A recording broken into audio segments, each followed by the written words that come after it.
We just have a few minutes wait for a technical issue.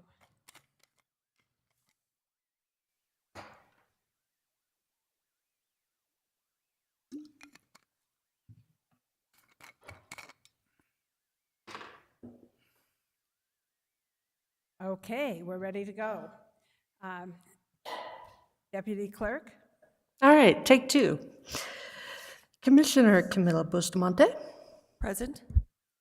Commissioner Justin Green, Here. Commissioner Hank Hughes, Present. Commissioner Anna Hamilton, Here. and Chair Anna Hansen. Present. Thank you very much. Next, we will go to the Pledge of Allegiance, the state pledge, a moment of reflection with Growth Management, Monica Harmon. And so would everyone please stand for the Pledge of Allegiance? Allegiance to the flag, United States of America, and to the republic for which it stands, one nation, indivisible, with liberty and justice for all. I salute the flag of the state of New Mexico and the symbol of perfect friendship among united cultures. Please remain standing while we have the moment of reflection. Let us take a moment to focus on the work ahead of us today, being ever mindful of our decisions and in the best interest of our community. And there are some community members I would like to recognize today. They give us food, they give us medicine, they give us shade. They are our neighbors and friends. Let us share our gratitude for plants with a moment of silence. Thank you very much. Madam Chair, Yes. could we also have a moment of silence for Nolan Zisman, who passed away recently? He was a volunteer on our Transportation Advisory Committee. He was a volunteer in El Dorado. He was Resident of the Year in El Dorado in 2008 for all his volunteer activities, and he was instrumental in helping to restart some of the music programs in Santa Fe Public Schools, which was a great passion of his. And in addition to a moment of silence for Mr. Zisman, also a moment of silence, I think, for the most recent victims of gun violence in our country in Texas. It's a tragedy that just keeps happening. Thank you, Commissioner Hughes, and is there any other? Okay, we'll take a moment of silence. Thank you, Monica, also.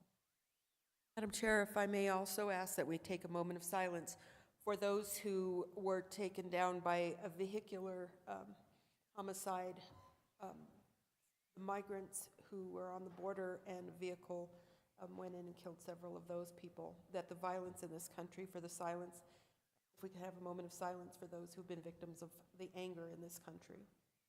Thank you, Commissioner Bustamante.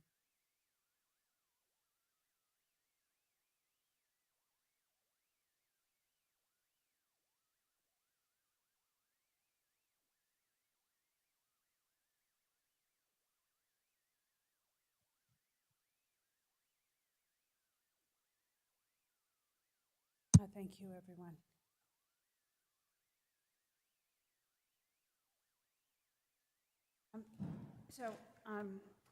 Something needs to something is missing from the opening business, and that is the land acknowledgement.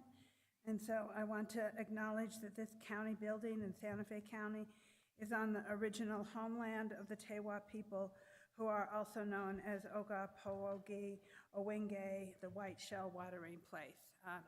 Thank you. And then we will go to approval of the agenda. I want to apologize to Manager Schaefer for referring to him as our previous manager.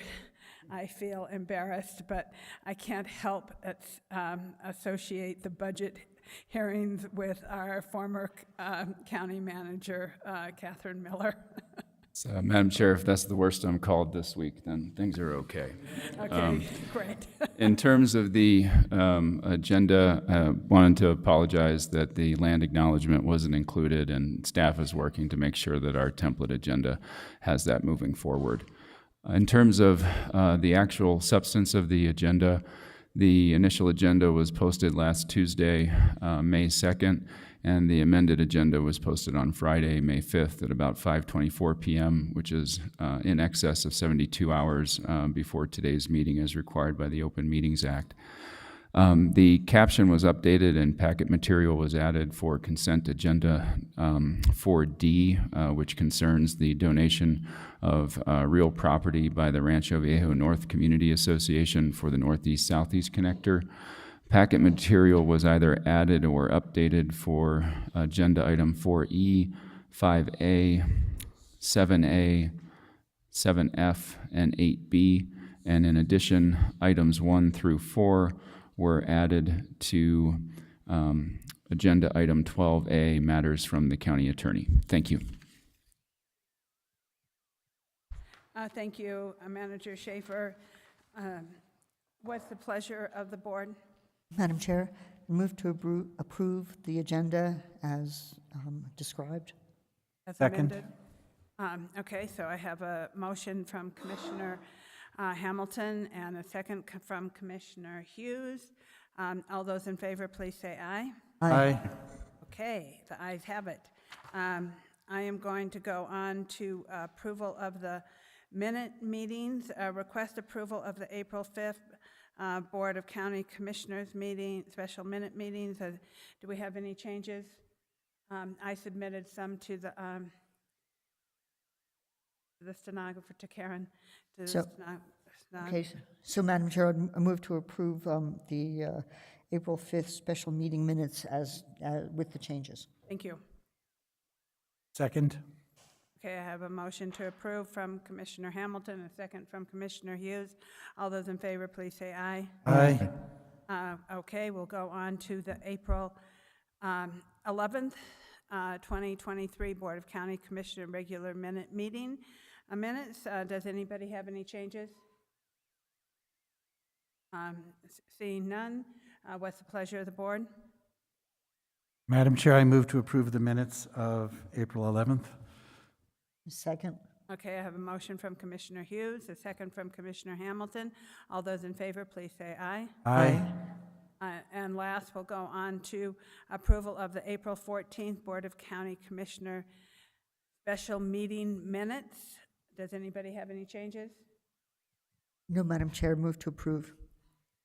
Second? Okay, I have a motion by Commissioner Hamilton, a second by Commissioner Bustamante. All those in favor, please say aye. Aye. Opposed?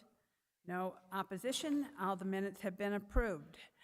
Thank you, everyone. Next, we'll go on to 3, which is considering a proclamation and commissioners' resolutions, of which we have none. Next, we'll go on to item number 4, the consent agenda. Is there anything that any commissioner would like to have taken off the consent agenda? Seeing none. Madam Chair, move to approve the consent agenda. Second. Okay, I have a motion from Commissioner Hamilton, a second from Commissioner Green. All those in favor say aye. Aye. Okay, next, item 5, annual assessor's annual report and valuation maintenance program. Welcome, Assessor Romero. Welcome, Deputy Ivan Berry. And staff from the assessor's office, welcome also. Nice to see you all. Thank you for being here. Good afternoon, Madam Chair, Commissioners. So Ivan and I went out into the Cerrillos, I think Cerrillos, New Mexico. And when we got to one of the properties there, they said, "Are you guys the Men in Black?" And today, this was not exactly planned out, but that's what we have today. So we'll be going over an overview of the relationship of sales and valuations of our office, our reappraisal plan, and our valuation plan. And I'll be going over the annual report, and Ivan will be going over the property valuation maintenance program. Okay. Here we go. I'm having issues here. So the first thing I will be discussing is assessed value, taxable value, and net taxable value. And we'll wait till we can see that a little better, and I'll go over the sample. Matt will be right with you. Okay. I can't see. I could just see myself, so.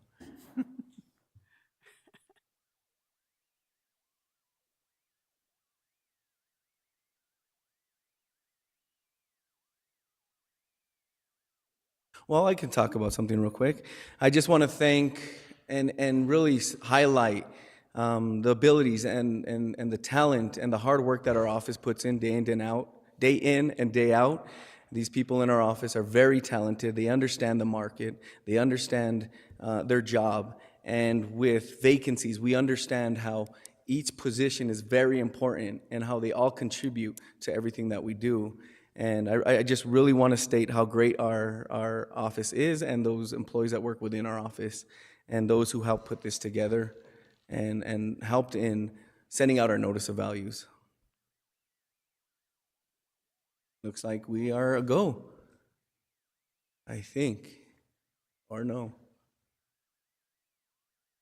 The clicker is not working. Maybe let's try it. No, there we are.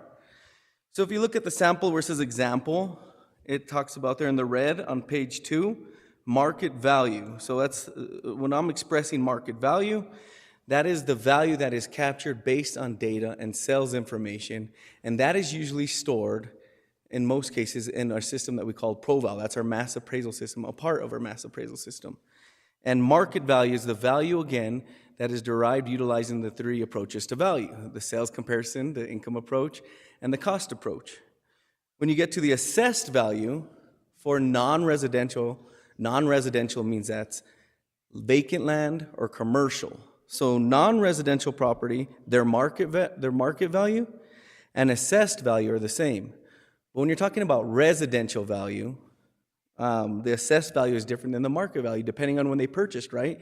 There's the 3% limitation of valuation, and those could be different based on when they purchased due to that limitation. Let's continue on to taxable value. Taxable value is 1/3 of the assessed value, and that is what the state has made a decision on, is that you are taxed essentially on 1/3 of your value.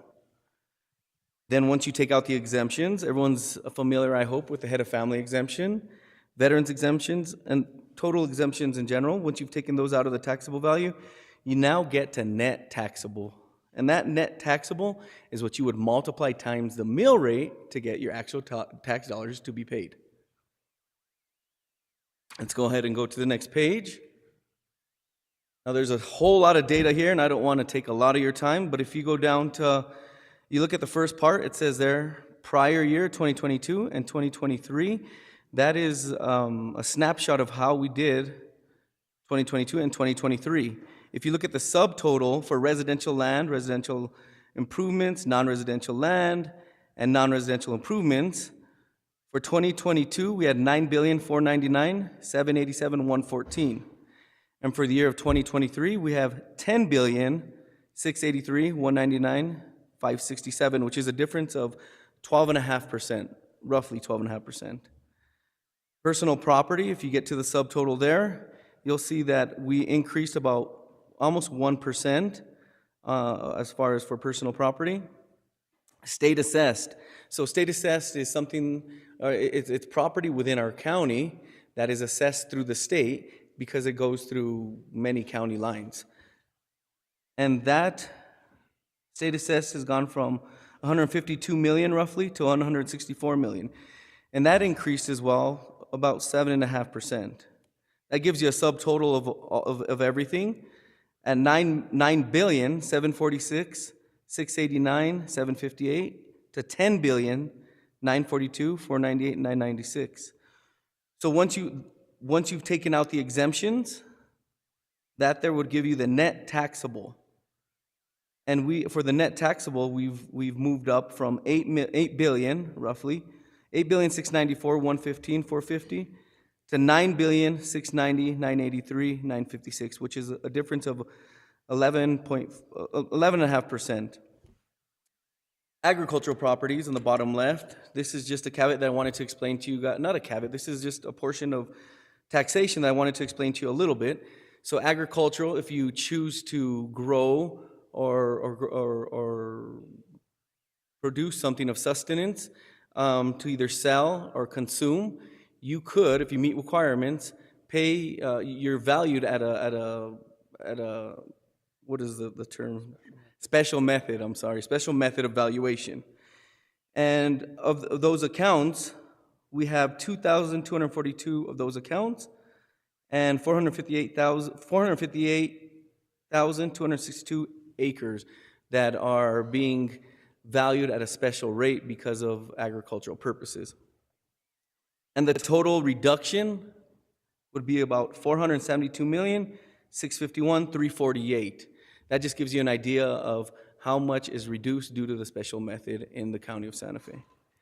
If you look at the bottom right, you have protests, and the total owner's value, it looks like the total amount that was being protested for 2021 was 796,263,734, and in 2022 it was 759,636,924. And if you look there, the total final adjusted values were 658, 752, 500 for 2022, and 744, 191, 519 for 2021. Let's go ahead and go to the next page. This is a history of new value added, and this is at market. Remember I was telling you guys market value. So the total new value added to the tax rolls is 531,275,709. One thing to remember is this year, we noted that hospitals were not on the tax rolls. Well, they were, but not fully, not the buildings. One hospital, the land was being assessed, the other hospital, a little small portion, but we never truly had an application for an exemption. So we're going through that process now. So those have been placed on the tax rolls, and that's why you have such an increase from 2022. And the hospitals account for about 281 million of that value. And we're going through the process now of looking at their information, looking at their data to see what portion of their property is indeed charitable, educational, or religious. So if you want to be exempt and you're not a government parcel in Santa Fe, in New Mexico, you have to be charitable, educational, or religious. And we're going through that process with them now. And we'll go ahead and go to the next page. So the growth of net taxable value history, and these values here include new to the tax rolls as well as increases in valuation within the county. So this one here is telling the tale of net taxable. That's after the exemptions have gone through, and the total here increase was from 2022 was 654, 420, 676 to close to $1 billion. So it's 996 million roughly. But something to consider, the last page and this page is 2021, we decided to decrease values because of COVID, especially in the commercial side. Not so much in the res, because they seem to be, those values were stable somewhat that year, but in 2021, commercial values did decrease. As you know, many hotels were not open, and that showed us that their values did somewhat decrease. And in this year, we've said, okay, COVID seems to not be having such an effect. People are traveling. We're looking at the Rocky Mountain Lodgers data. It seems to be that we're back to, at the very least, of 2019 numbers, depending on how inflation has affected some of these values. Let's go ahead and go to the next page. This page will talk a little bit about how the relationship of the sales data and our values. And our mean ratio is about 94%, which is within standard, if you see to the right, of IAAO, meaning that our mean ratio, we're about 94% of those sales prices, our value, in all neighborhoods. And then the median is close to 94% as well.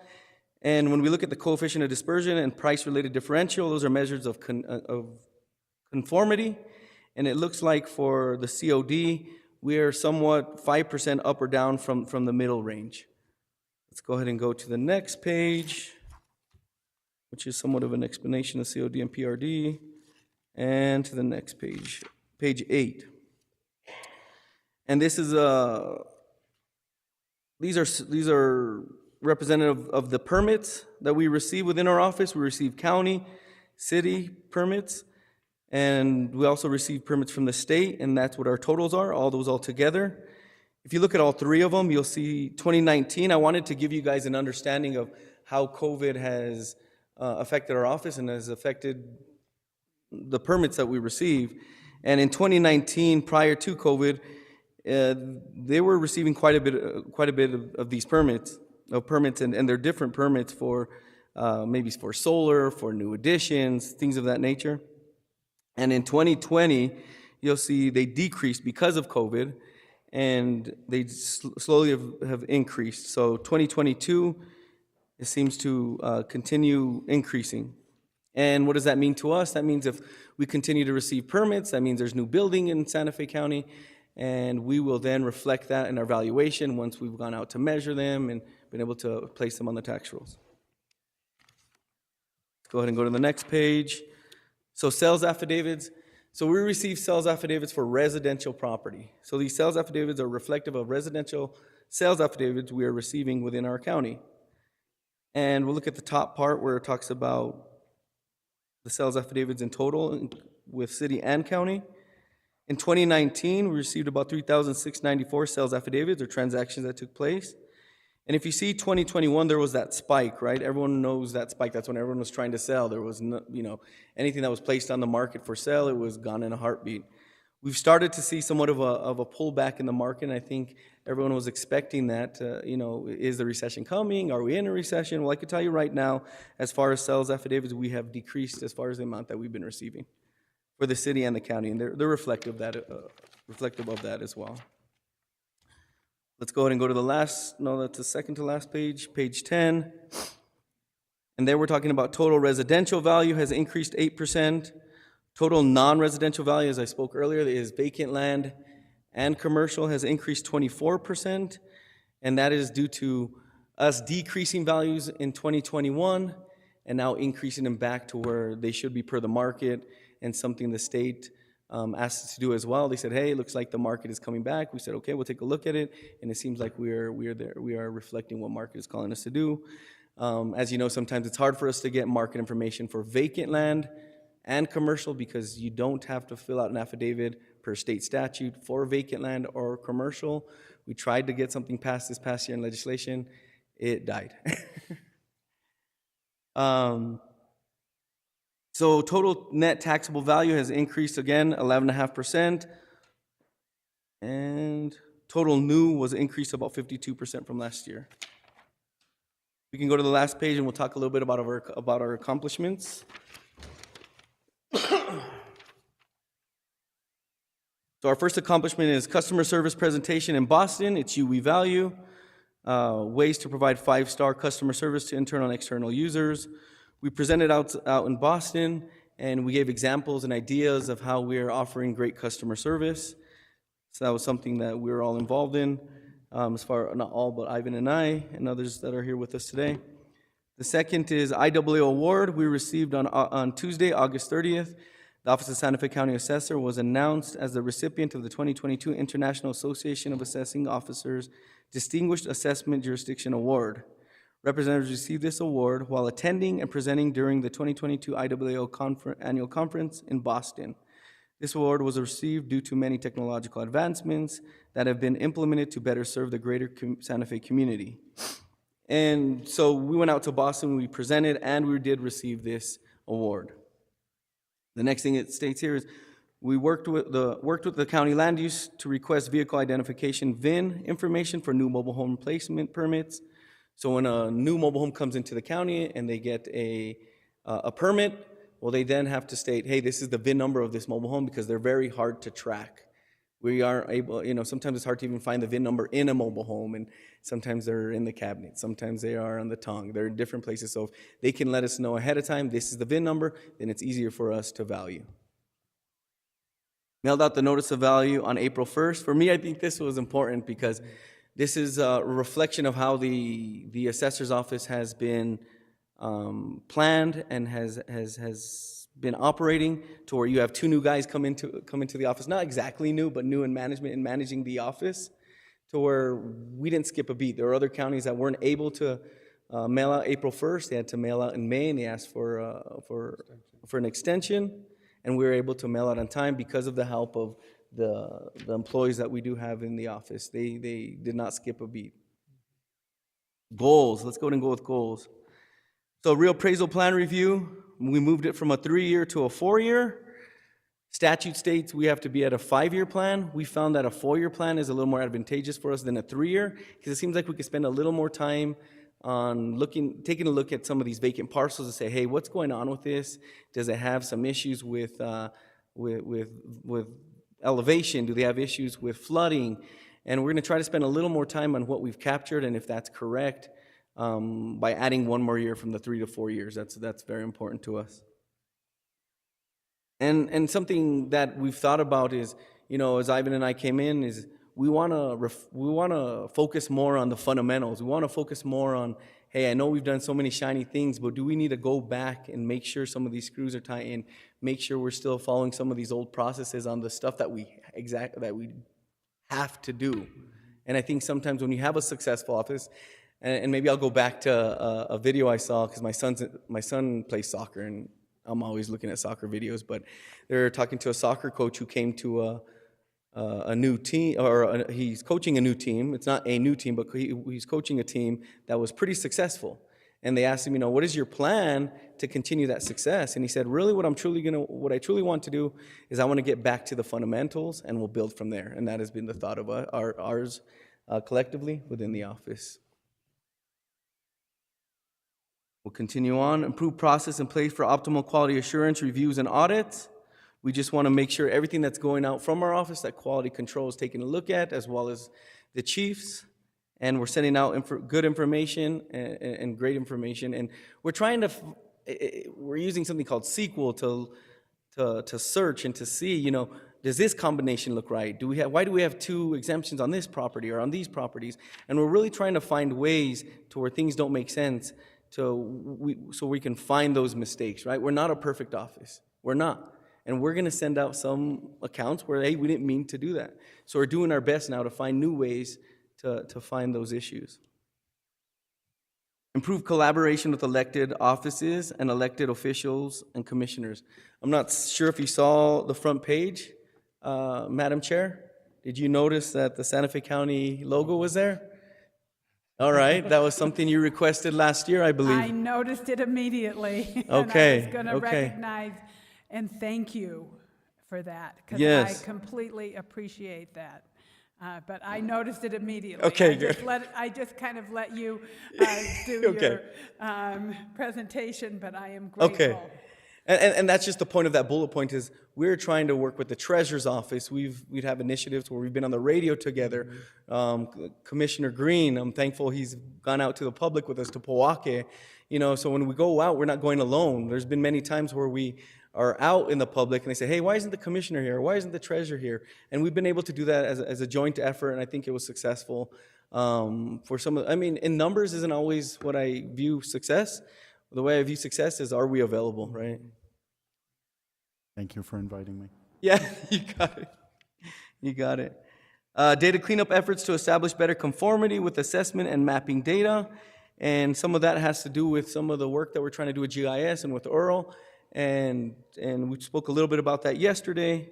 Organize and execute a new agricultural reappraisal plan. We want to make sure that we are taking a look at every property that is claiming agricultural exemption, and we're checking to see if they're still utilizing it in the same way, in the same fashion, to receive the special method. As we saw earlier, you receive a really decrease in your valuation for using your property for that purpose. Adapting new employees and managers in their new roles and creating better support resources, including continued profession development and leadership opportunities. I think many of us have found out that, when we're looking for individuals who are to lead in our office, they haven't led for 20 years or 15 years. they're new up-and-comers that are now leading, right? That you say, hey, I see something in this person.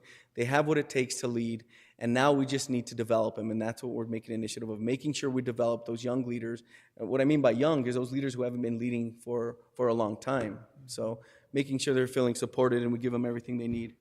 Continued updates and implementation of future workflows for our major processes. Collaborate with other government offices to receive mobile home information. Spoke a little bit about that, to better track, assess mobile homes. Collaborate with city offices to regularly receive new business information. This will prove better assess our business personal property accounts. And that's just working with the city and the county and receiving lists from them of new accounts that applied for business licenses and making sure they're paying taxes on their BPP accounts, or they have accounts created within our office. Future of technology future of technological advances. And that's looking forward and looking to see, when do we need a new camera system and how do we prepare for that? I think so many times we want to do these things, right, but we don't lay the foundation.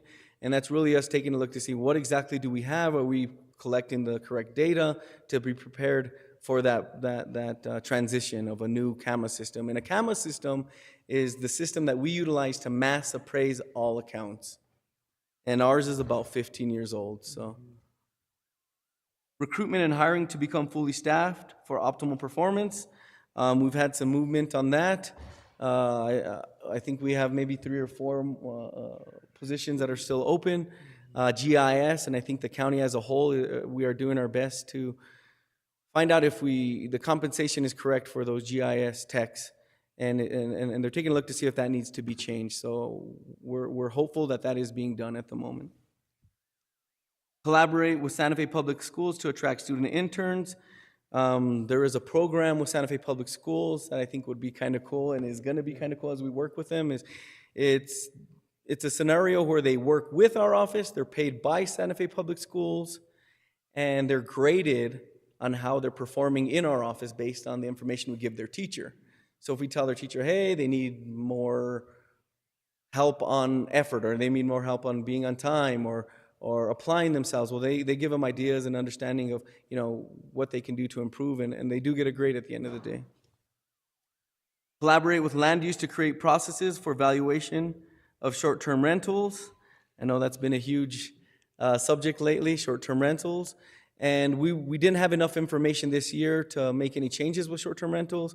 However, we do have in our plans to identify all those accounts and go forward with valuing those as statute calls us to in the next NOVs. And we're having conversations now with many representatives within the community, such as the Santa Fe Realtors Association and the state Santa Fe and the New Mexico Association of Realtors, on how we should go forward with that and disseminating information to everyone.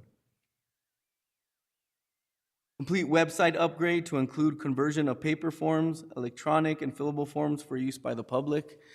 Our goal is that if you want to apply for exemptions, right now you can change your address online, but all that is available online, and we want to conform to how the new website has developed to, and we want to conform to that style. Ours was kind of the older style, and we want to upgrade or update ours to conform to the style that you all have, and be partners in many ways that we can with the county. So deficiencies. PTD found that we are not in compliance with disabled veteran exemptions over 5 acres. We are currently working with council in the final response. And with that, what PTD stated is that if you have an account that is 5 acres or more than 5 acres actually, you should get the exemption, meaning 100% exempt from the tax rolls. If you're 100% disabled from service, that you should be 100, at the moment right now, the way we handle those properties, it doesn't matter if you're 5 acres to 20 acres, you're exempt to the tax rolls. And what PTD said is that you should only have, per statute, 5 acres exempt, and the rest, the excess, should be at market and should be valued. So that's something we're taking a look at, and we're speaking to new council, which we do have new council. We no longer have Bridget Jacober. If anyone was familiar with Bridget Jacober, we're thankful for the work that she has done, and we do have new council, and we're taking a look at that as we speak. All right, and Ivan for the property valuation maintenance program. Were you pressing this one? To the Thank right. you, Assessor Romero. I want to recognize that our former county assessor, Gus Martinez, is in the audience. Welcome.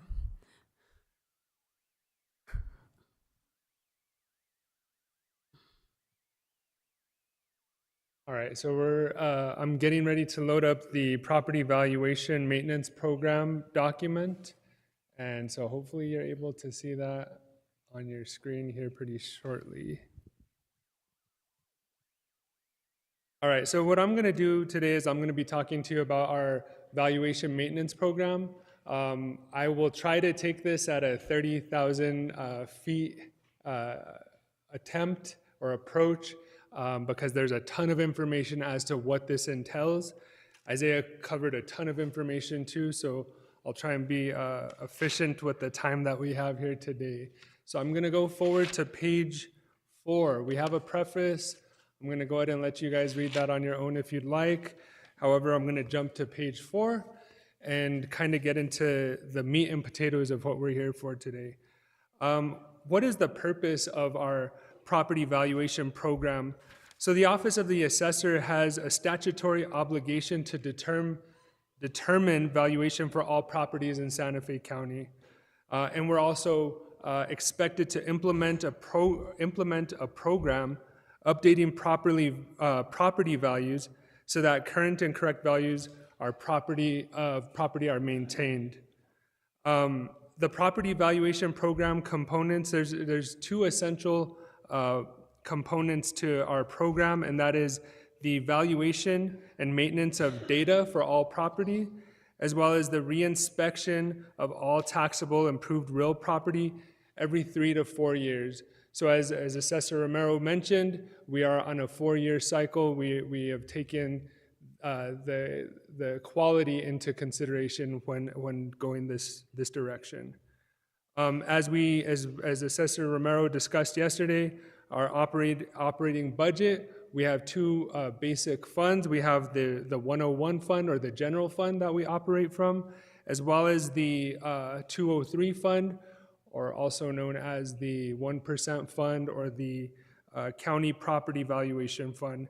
This is a fund that has been given to us by statute to allow us to conduct this program that we're discussing today. On page 5 here at the bottom, some of this information we discussed yesterday in regards to our budget. This is a historical look at our general fund. And as you can see here for FY 2022-23, we're looking at $2,600,000 approximately.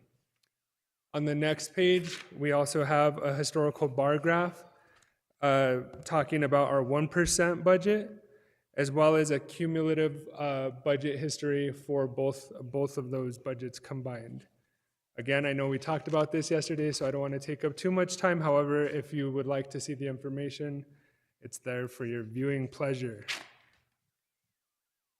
The next thing that I'd like to discuss is obviously the transfer of ownership here in Santa Fe County. So property transfers happen every day, and we get this information when the properties are transferred. They record their deeds with the clerk's office. We get that information and we update ownership in our system, which then also funnels out to the treasurer's office as well to make sure that you have a correct notice of value as well as a correct tax bill. Our goal is to enter all of these transactions within 2 weeks of receiving them. However, thanks to our staff, this is happening much faster than that, usually 2 to 3 days out. However, we do have that 2-week time frame in place. The next thing I'd like to discuss is GIS parcel mapping and maintenance. By statute, one of the main responsibilities of the assessor's office is to locate, map, and value all properties within Santa Fe County, and this happens with a heavy lift from our GIS department, which when fully staffed is 4 employees. Currently, we have 2. So 2 people for más o menos 90,000 parcels. It's a heavy lift, but this is what we're working with in our office. I will jump forward to page 9, and you will be able to see the historical GIS and mapping statistics. Now, these totals are taking into consideration many things, such as lot splits, lot consolidations, adjustments, public notices, many different things. But as you can see here, for 2022, we have less activity that we're reflecting, whether that's the costs going up in construction or the cost of labor going up. At the end of the day, after much discussion with Assessor Romero, what we can say for sure is that there's just less activity in the market. All right, on to page 10. I hope I'm not going too fast, or maybe not fast enough. So the next thing we'll talk about is valuation and appraisal. The assessor shall also implement a program of updating property values so that current and correct values of property are maintained. And how do we do that? We'll go down the list of items here on page 11. That's through affidavits. So anytime sales are being shared, we get that information and we collect that information. New construction, so building permits, that is being tracked as well. Land splits or merges. This is also something that we're tracking, and we're working with our GIS department to be on top of that. Agricultural grazing review. I know Isaiah talked about those numbers earlier. Our CAMA or modeling, so our computer, I know it's their computer-assisted mass appraisal. So getting all of these factors that we're receiving and using the expertise of our CAMA specialists, we're able to determine values on a mass scale using these factors to help us come up with fair and equitable values. And also data entry. So that's all of the information that were collected. It's being entered into the system. Business personal property. Again, I apologize. We send renditions to business owners, and we receive this information on the business personal property that they own. Did I switch it? Okay, there we go. And we use the depreciation schedules that are provided to us by the state of New Mexico to help determine values for property within businesses. And like Assessor Romero said, we're working with the city and the county for building licenses to be on top of that and to be up to date with the most current businesses that exist in our counties. I also mentioned livestock on the title there, but livestock reports that we receive from the New Mexico State Livestock Inspector's Office, again, they have a schedule as to how livestock is valued, and we use that information to stay current with those as well. A lot of this information is about appraisals, and at the end of the day, an appraisal is an opinion of value based on the data that we have available. So that's how we come up with these valuations.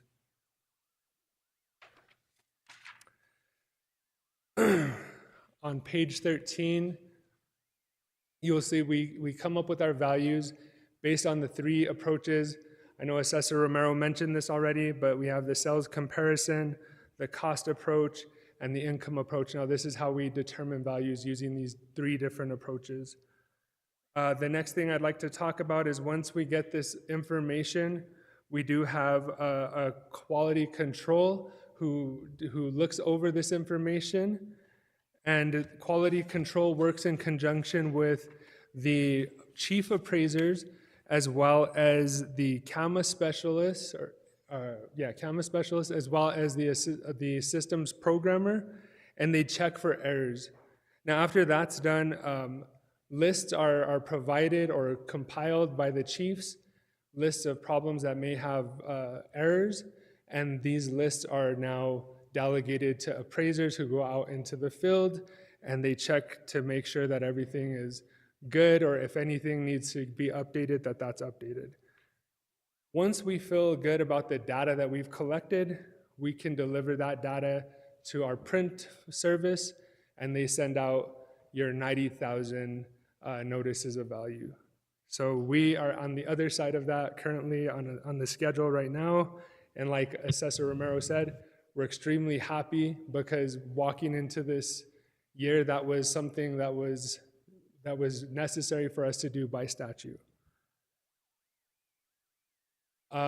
The next thing is, after we send out the notice of value, property owners have 30 days to protest their values. If they believe that their values are too high, they have 30 days to do that. They also have 30 days to apply for any exemptions that they may qualify for. So that happens in the month of April.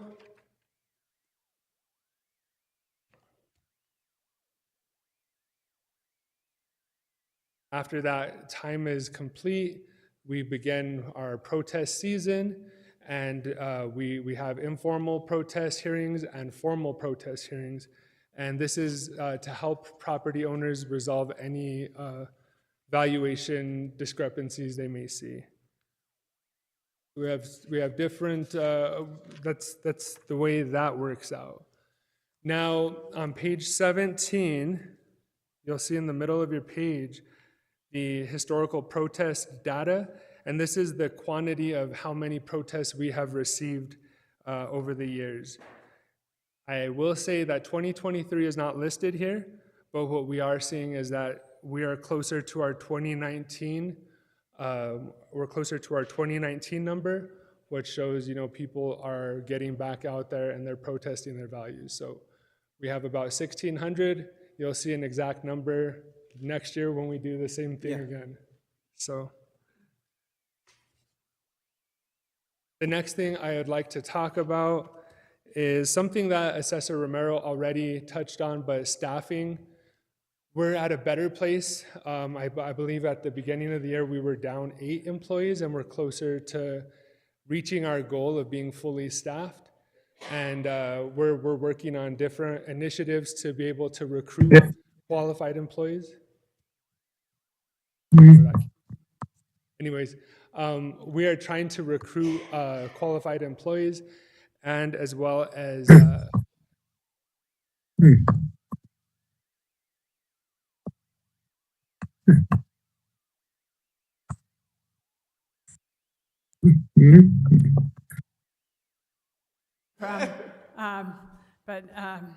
nobody's trying to interrupt you. I apologize, Madam Chair, Commissioners. We're right there at the tail end. I'll get through this as quickly as possible. You're doing great. Thank you. You don't need to hurry. Thank Okay. you. Again, we support our staff in allowing and in searching for different ways to support them whenever there's educational opportunities that arise. A lot of ways is we're trying to make sure that all of our appraisers maintain or receive their certified property appraiser certificate through the state of New Mexico. We have about 20 employees in the office who have this certification, which now being a part of the assessor affiliate, we're seeing that's not the case around the state. So I mean, I'm very proud to say that we have many employees that have this certification. And we're also very excited that the increase passed the legislation. So we're looking forward to that as well, to help continue support and foster these relationships with our appraisers. We're also very thankful to Santa Fe County for the opportunities of New Mexico Edge courses that are offered, and also for the Santa Fe County Human Resources Department for helping allow the educational experience from New Mexico Edge to be considered in the job employment process. I think that has been extremely beneficial to many people within our office, and I'm sure the greater Santa Fe County, but we are sincerely thankful for that opportunity. We'll jump forward to page 19. Here's a look at the staff that we have in our office, and I won't go much further into that. As we discussed many times, we have moved to a 4-year cycle. So at the bottom there, you can see that we're talking about that phase 1, so something that has commenced as of April of this year. So we are working on our first phase of our 4-year cycle. This is to include about 20,795 parcels. So that's the first year of reappraisal. And then if you'd like more information on the continuation of each phase, we have those listed there as well. With that, I will jump forward to page 23 of 26. So we're getting closer, guys. That is the reinspection plan, and this is basically what is the process for someone appraising each property. And that's going to be with an initial review using Eagle View for our aerial and oblique imagery to help us make determinations on properties as well as site visits. We'll gather that information, update amenities, and then enter that information into our 15-year-old CAMA system. Page 24, you will see a map of Santa Fe County, and currently we are in the blue section. So that is the first year of this 4-year cycle. So this is for residential. This is about 19,508 accounts. Again, this is just residential. We'll also take a look at commercial. So here's commercial. Again, it's the blue area, and this is going to make up 1,287 parcels. So this is year 1 of out of the 4-year cycle. And finally, the reinspection flow chart. So this is the basic logic that an appraiser would use during the reinspection period. So if you're ever curious of how this works out, this is what's going through the appraiser's brain as they are looking at each property. And with that, we are final here, and we will stand for questions. Thank you, Assessor Romero and Deputy Assessor Berry, for a very good presentation and complete. You know, you're a very important part of the county. We all value you, so to speak, and using one of your terms. Yeah. And I'm extraordinarily grateful that you have continue to use the Santa Fe County logo with your own logo, because I think it really helps constituents understand that this is a county-wide office, you know, and that we're all working together, you know, which I think is really important. I will go to commissioners for questions. Commissioner Green? Thank you, Madam Chair. Thank you, Assessor and Deputy. That was great. You've taught me 3 or 4 times, and it takes 3 or 4 times to get into this brain, so I appreciate it. And now I think now I'm dangerous. So, 2 questions. One, are there other exemptions that we're allowed to enact as a matter of policy that we could create to incentivize different things, such as if somebody put solar panels on top of their roof, would we be able to, because it's a fixed asset, would we be able to reduce their, it's similar to like a veteran's deduction, or are those policy things available to us? And that's something that would have to do through Madam Chair, Commissioners, that's something that would have to be done through legislation. So they're not currently available, but legislation, that's a state sort of thing that would have to be. The only thing, Madam Chair, Commissioners, the only thing that I am aware of that in the line of solar panels is they're not to be valued on residential property. But as far as an exemption, that's something different that would have to be considered and passed through legislation, Commissioner Green. just for discussion purposes, like a fixed asset such as a EV car charger or a solar panel could be incentivized through a deduction in their property taxes. If we went to the legislature, I guess we would have to do that. But in a progressive county like this, it might be something we would want to look at. Then my next question, you gave great year-by-year look backwards, and then you mentioned that the trends for the first 4 months of 2023 were, hey, maybe we're heading into a recession.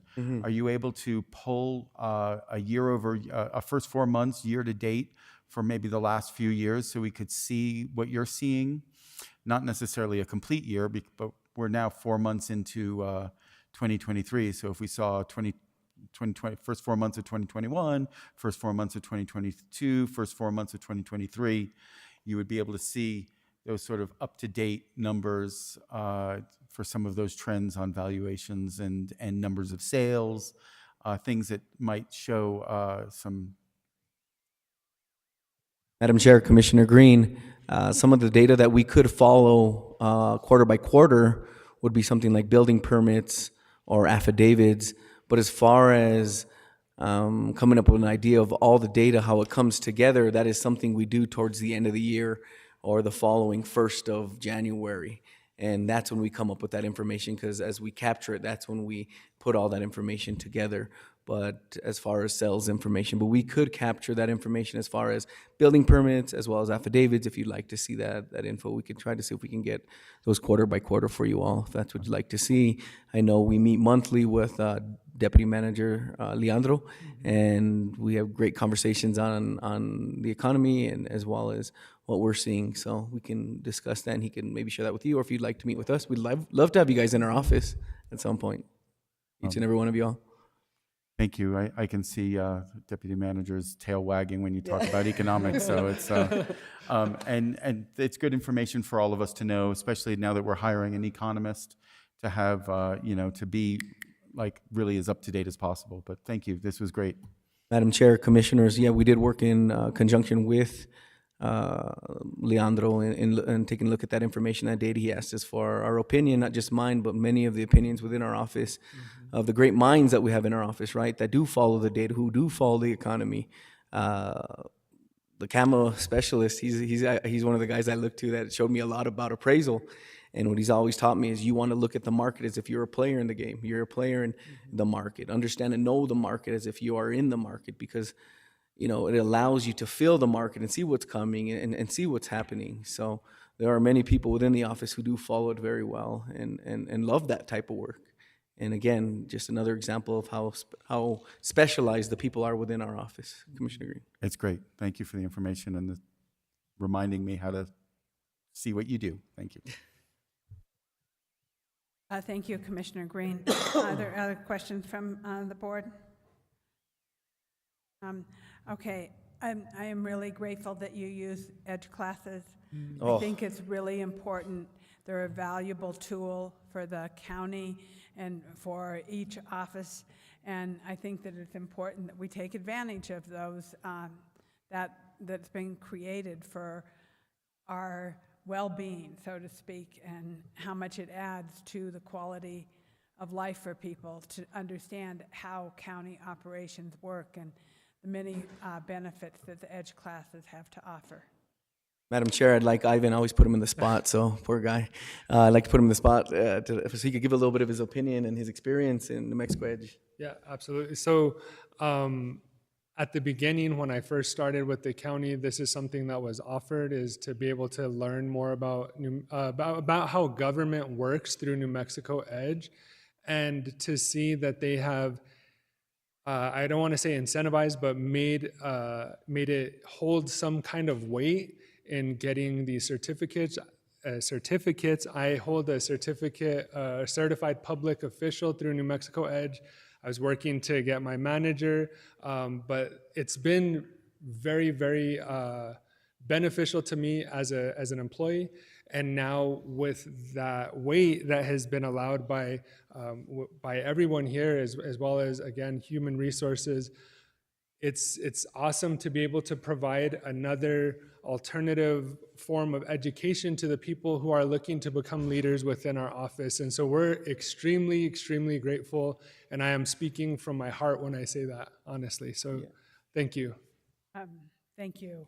Madam Chair, I just want to state one thing. You know, Ivan and I, Deputy Ivan Berry and I always say, you know, we're just a couple guys from the South Side, you know, who were given an opportunity to be able to lead here at the county and be able to grow here at the county. So we're grateful for that. We're grateful for New Mexico Edge for allowing others just like us to come in, to become leaders like us, to have that opportunity, not to be stuck at their position. And what do I do? How do I move up? So again, County Manager, thank you for that.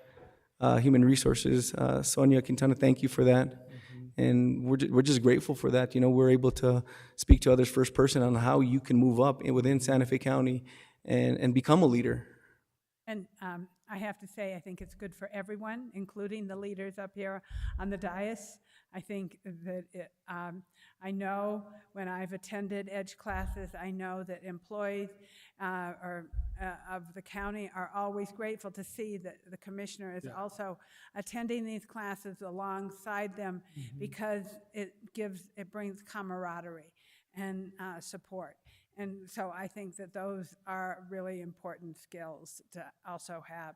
So I am a big believer in EDGE, and anybody on this commission can verify that. With that, is there anything else? We have a resolution that we need to pass. Do I have a motion for a resolution improving the county assessor's property valuation program in accordance with state statute? So moved. And I'll second. Okay, I have a motion from Commissioner Bustamante and a second from Commissioner Green. And as discussion, I'd like to make a point that you now live in District 1 in Tesuque, so you're not so from the south side anymore, but thank you very much. One of the great things is that you can move around Santa Fe County. Yeah, for sure. We like our employees, though, to live in Santa Fe County. I've become a farmer unwillingly. Sometimes I don't want to go out there in the sun and pull the weeds and water the trees, but yes. Yeah, okay, so thank you very much. Anything else under discussion? Then all those in favor say aye. Aye. Opposed? Okay, congratulations, good job. One more thing, Assessor Romero. So, Madam Chair, Commissioners, I just want to state one more time that I would like to thank the assessors before me, the employees before us, right? Recognition of Herb Gershner, who passed away during COVID, that we're grateful for the work that they have done. We are not here without their work and the work that our office continually does every single day. And to the fact that they enjoy their work, they're passionate about their work. We're not just the quote-unquote government office. We love what we do, right? We love valuation. We love inputting data. We enjoy what we, not always, right? It's not 100%. We do come in days where it's like, today's not the day, but a majority of the time, we're doing the best that we can and the best that we're able to do. And we like to use the analogy of we bring the weather with us, right, every day. Yeah, and recognizing that former County Assessor Gus Martinez is in the building and he's smiling. He knows what you're saying. So we appreciate that very much, and thank you very much, everyone, for your service in the assessor's office and throughout the county. So thank you. Thank you. Thank you. We'll move on to... Madam Chair, Yes. may I offer a resolution number? Yes. Item 5B is resolution number 2023-041. Okay. I guess there weren't any resolutions on the consent agenda. So we have made it through to item 6, appointments and reappointments, where there is none. And we'll go on to item 7, miscellaneous action items. First is A, final order for case number 16-5281, Arroyo Hondo de Santa Fe, Oshara Village Phase 2, preliminary subdivision plat and development plan. Welcome, Jose. Thank you, Madam Chair. Jose Larrañaga, Building Development Services Supervisor with the Growth Management Department. So G. Richards Property LLC applicant Jenkins Gavin Incorporated agent requested approval of a preliminary subdivision plat for 250 residential lots on 111.12 acres. The property is located in the Community College District within a planned development district east of Richards Avenue and south of Rabbit Road within Section 16, Townships 16 North, Range 9 East, Commission Districts 4 and 5. On March 8th, 2022, the applicant brought forward a request to the Board of County Commissioners for a preliminary subdivision plat and development plan for 250 residential lots on 111.12 acres. The board approved the applicant's request. This is the final order for the BCC decision. I stand for any questions, Madam Chair. Are there any questions from the board? Commissioner Green? So thank you, Madam Chair. Thank you, Jose. I'm wondering about the use of ADUs on these properties. Is this allowable? Is it precluded? Is there anything in the subdivision rules to preclude this, or are there any preparations being made to include them in construction? Madam Chair, Commissioner Green, I believe these lots are already maxed out at the minimum that they could, at the maximum build. So ADUs probably wouldn't even fit on these lots. It's going to be a mixture of housing throughout and you'll see another project, this project's coming forward for final plat for a phase also here in another month or so. So what are the average lot sizes here? Let me look at the plan sets here.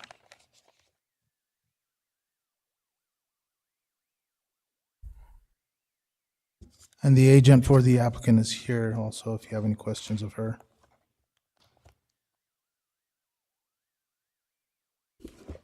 In general, in the community college district and in Oshara particularly, the lots are quite small, and there's like not a room to build an ADU, you know, because they're so densely packed in, because 50% is open space in the community college district. So if I'm saying anything wrong, I'm sure that Ms. Jenkins and Jose will correct me, but that is the format of that division. So I understand. I just as a point, on a quarter acre lot, even if, which I think these are larger than quarter acre, but they're smaller than a quarter, very small, yep.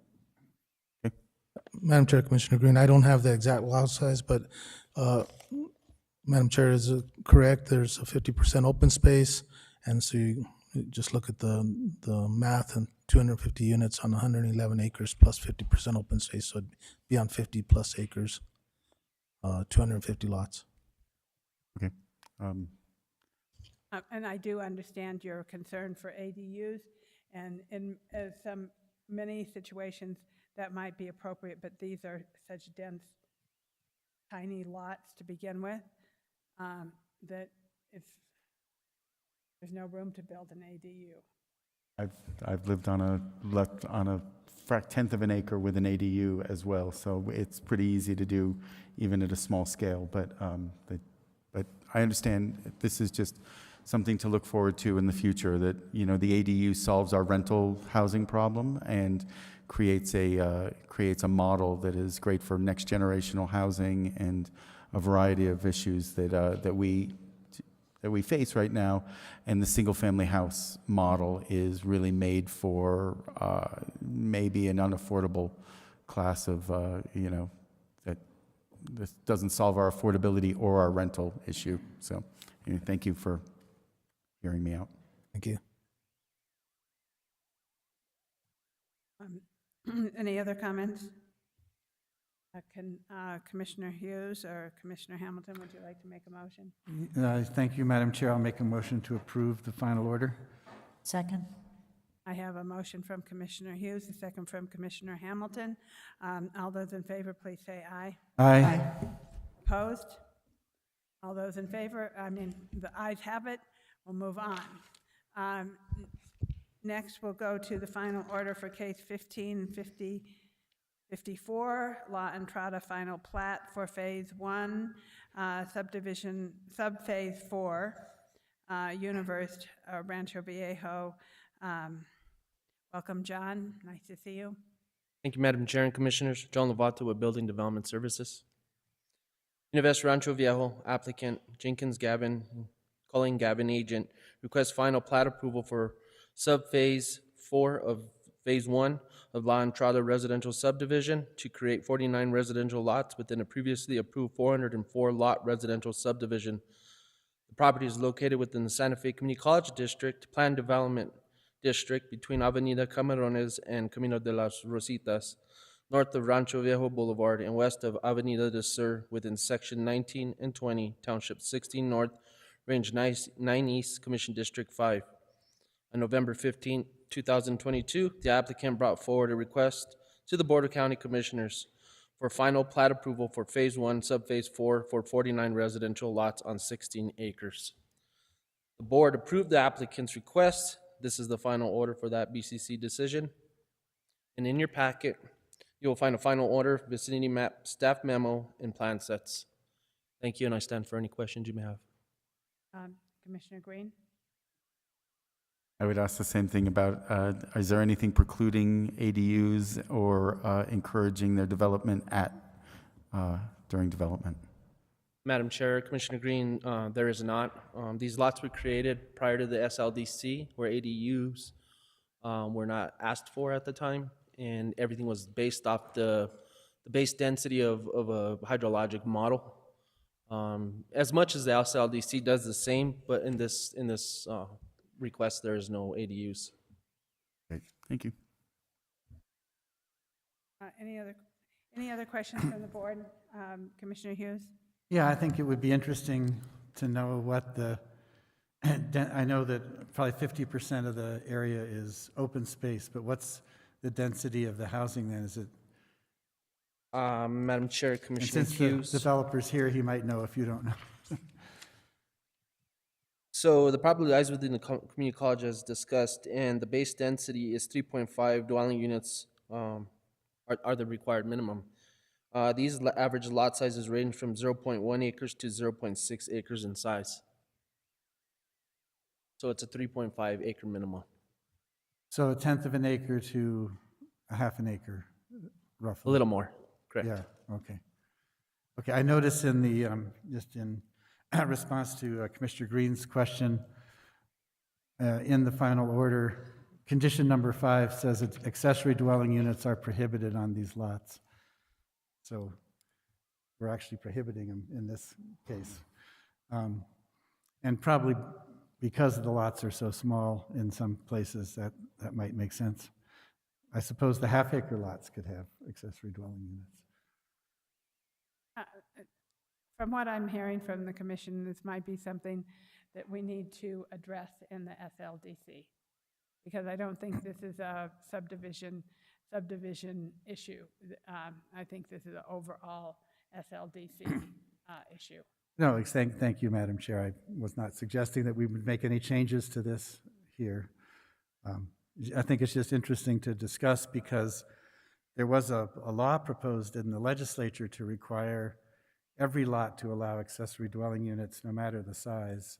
And the communities in the community college district objected strenuously to that because it was Rena Shapansky who proposed the law, and she's the representative for the community college area, and she got quite an earful from the homeowners associations about all that. So it's just an interesting discussion. It is an interesting discussion, and how do we make sure that we do have more affordable housing and generational housing also, because that is what ADUs are, is they are generational housing. A lot of times there are grandparents, and a lot of times there are kids. Not that it's a discussion we can change right here, but it is a discussion that I think is happening on the board, and so it's something that we should think about as we move forward. Madam Chair, Commissioners, we'll be pleased to put on the next agenda a presentation concerning the actual accessory dwelling unit provisions in the SLDC. They generally are permitted in many areas of the county. Whether a particular subdivision wants to have that as a matter of private property rights is a different matter. But as it relates to capacity constraints, it's typically going to be your water is what is going to be a limiting factor as you look at utilities to the area. But again, we'll provide a presentation concerning that. But my recollection of the SLDC is that it was a sea change relative to its ability or efforts to try and allow accessory dwelling units. But that'll be on the next agenda. Madam Chair, in reference to Manager Schaefer's comments, they would have to have done, Rancho Viejo would have to have done studies, reports, and assessments to accommodate traffic, water, as Mr. Schaefer had suggested, and a lot of other various obstacles that they would have to have gone through in order to get these approved for ADU units. So, I would also like to suggest that if the next month, if the May 30th agenda is a bit crowded, maybe it could be moved to June, the first meeting in June, depending on how crowded the May 30th meeting becomes. Duly noted, Madam Chair. We'll make it in the near future mindful of general agenda management. Thank you. Thank you very much. I appreciate that. Anything else, Commissioner Hughes? Yes, Madam Chair, I'll move to approve the final order for La Entrada, final plat for Phase 1. Second? Okay, I have a motion from Commissioner Hughes, a second from Commissioner Hamilton. Under discussion, seeing none, I'll call the vote. All those in favor, please say aye. Aye. Opposed? Okay, the ayes have it. We'll go on now to a resolution authorizing Santa Fe County to apply for a federal charging fueling infrastructure grant and delegating the county manager authority to execute all related documents and agreements.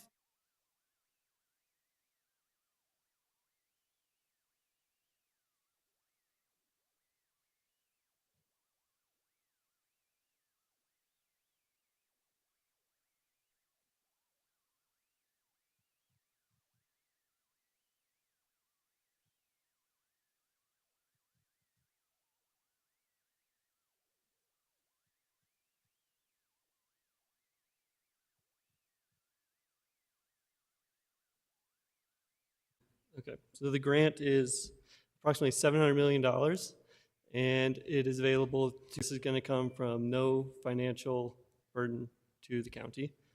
As part of the application, or not the application, we started working on the application. All charging stations throughout the county, focusing on fast charging stations. They have to be accessible to the public as well as for county facilities.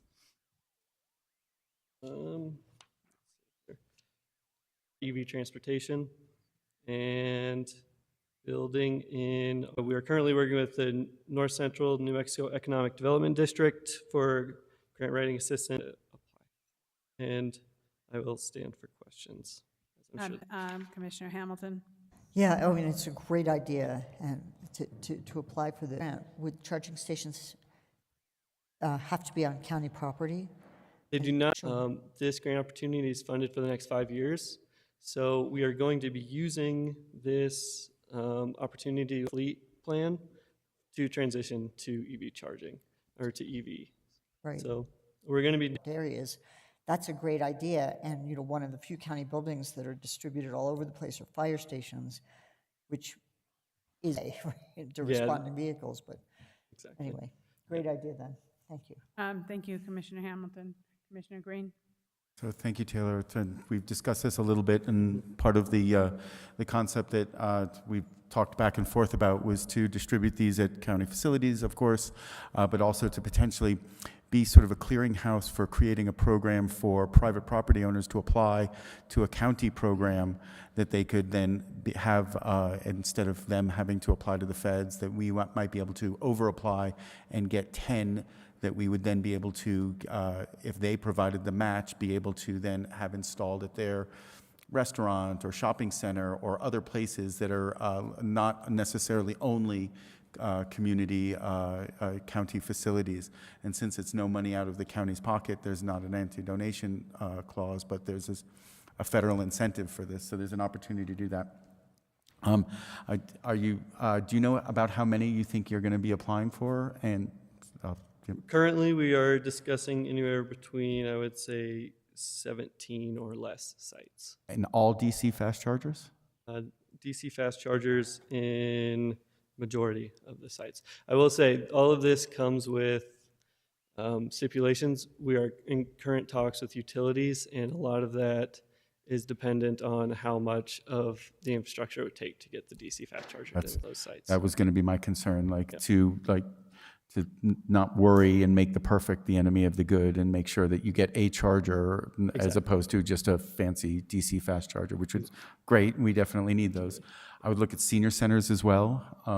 Those are interspersed and at some of the extreme ends, like El Rancho's at the edge of the county, and Rio and Medio is up at the top of the world up there, and some other opportunities there. Absolutely. Our priorities right now are definitely senior centers, administration facilities, and affordable housing units. And then DC fast chargers are wonderful, but I don't actually know very many people that can charge their cars with DC fast chargers, and it's a sort of a next generation of charging. So I don't know if there's a model that allows for level 2 and level 3, or making sure that you have both. They can be intermixed. So that's as long the grant requires a max of, there has to be at least 4 ports per site. So, but it doesn't have to be one or the other. Great. And then definitely let's put in for somewhere at Public Works, as well as the jail and at the sheriff's departments for their fleet, so that we can be ready for when we can actually get some cars for them. Definitely, So, absolutely. thank you. Any other questions? Commissioner Hughes? Thank you, Madam Chair, and I'm going to show my ignorance here a little bit, but when you say DC fast chargers, are those the super fast chargers, or are they similar to the ones we have here at the county already? Currently, there is 8 DC fast chargers in the entirety of the county, and they are all within Santa Fe city limits. So those are going to be like the Tesla superchargers. And are we applying to do any of the superchargers? We, not necessarily Tesla oriented, no. We're not specific to any vendor right now. So probably, I think if I can speak for... Commissioner Green? DC fast chargers are the technology that Tesla created, but it has now become a more open source version that can charge more than Tesla's, and it's a different plug, but it's the same technology of charging. Okay, thank you. Thank you, Commissioner Green. Yeah, I think that my experience is that we need some of those fast chargers, because then you can actually charge a car in a reasonable amount of time and keep using it rather than having to plug it in overnight. Thank you, that was all. That's a good idea. Thank you, Taylor. And welcome to Santa Fe County, and welcome to the Sustainability Department. Thank you for your work on this. And what's the pleasure of the board? I'd like to make a motion to adopt Resolution 2023 authorizing Santa Fe County to apply for the Federal Charging and Fueling Infrastructure Grant. Yep. Second. Okay, I have a motion from Commissioner Green, a second from Commissioner Hamilton. Under discussion. Okay, all those in favor say aye. Aye. Opposed? The ayes have it. Thank you, Taylor. Thank you. Okay, next we're going, I need a resolution number. Yes, you do, Madam Chair. Let's see, 7C is resolution number 2023-042. Thank you very much. Next, we will go on to request approval of amendment number 4 to agreement 2020-0001-CMO KE between Santa Fe County and Griffin and Associate Marketing, doing business as Sunny 505. Nice to see you, Lisa Katanik, and of course, Mr. Taylor. Welcome. Good afternoon, Commissioners. Lisa Katanik, Marketing Coordinator for the Santa Fe Community Development Department. The item and issue before you is approval of amendment number 4 to the agreement between Santa Fe County and Griffin and Associates marketing for DBA 7505, increasing the compensation an additional $625,471.50 for a total contract sum of over $2,030,000, inclusive of New Mexico GRT, and to delegate signature authority to the county manager to sign the purchase order. The summary is the County Community Development Department wishes to amend the agreement with 7505 to continue to provide the county with advertising and related promotional services for fiscal year 2024. The amendment number 4 will increase the compensation payable to the contractor an additional $625,471.50, inclusive of New Mexico GRT. The amount of the increase to the contract sum requires approval by the Board of County Commissioners pursuant to the County Resolution 2014-0143. The background is that tourism in Santa Fe County is a major economic driver, creating jobs and enhancing communities. And in 2009, prior to the COVID-19 pandemic, the economic impact of tourism in Santa Fe County accounted for $1.2 billion in visitor spend and $101 million in state and local taxes, with over 8,921 jobs supported by visitor spending. Investing in marketing, advertising, and promotion for Santa Fe County Lodgers Tax provided Santa Fe County Lodgers collection totaling over $1.3 million for fiscal year 2022. The results of the marketing programs have helped to increase growth in lodgers tax revenues, as well as increase growth in the gross receipts tax collections, along with providing support for many Santa Fe County-owned businesses. And in fiscal year 2024, the Santa Fe County Tourism Program will be investing more lodgers tax funds to support marketing, advertising, and promotional efforts for our destination in order to, 1, increase the marketing efforts for the destination from seasonal to encompassing more year-round marketing efforts for all 4 seasons, as the New Mexico Tourism Department's NM True campaign is also moving more toward this all year-round programming. 2, we would like to saturate the existing target markets of Texas, Colorado, California, Arizona, and New Mexico, as well as pursue new and emerging markets in alignment with the New Mexico Tourism Department's NM True campaign, specifically targeting more of the California markets, Los Angeles, San Francisco, San Diego, etc. Keeping up with the inflation and the price increases of marketing and advertising and promotion since the COVID pandemic, with media outlet increases from 10 to 65%, depending on the marketing medium. We would work on marketing, advertising, and promotional activities to include digital and print placement, agency oversight and planning, website, public relations, communications, and data technology. Marketing, advertising, and promotional work will promptly begin in order to cover end of summer promotions as well as the fall season. Therefore, we are requesting amendment number 4 to begin July 1st, 2023, in order to allow for media placement during critical peak tourism seasons. Compensation of the contract agreement shall be increased by $625,471.50, utilizing fiscal year 2023 funds for this intended purpose. Our requested action is to approve the amendment number 4 with Griffin and Associates Marketing, DBA 7505, increasing the compensation an additional $625,471.50 for a total contract sum of, Bill, you want to rattle that number off? $2,030,471.50 inclusive of tax. And to delegate signature authority to the county manager to sign the purchase order. I stand for questions. Any questions from the board? Thank you. I don't have any questions. What's the pleasure of the board? Madam Chair, I'd move to approve. Second. Okay, all those in favor say aye. Aye. Okay, thank you, Lisa. We'll see you in a few minutes again. Thank you so much, Commissioners. Yes, you're welcome.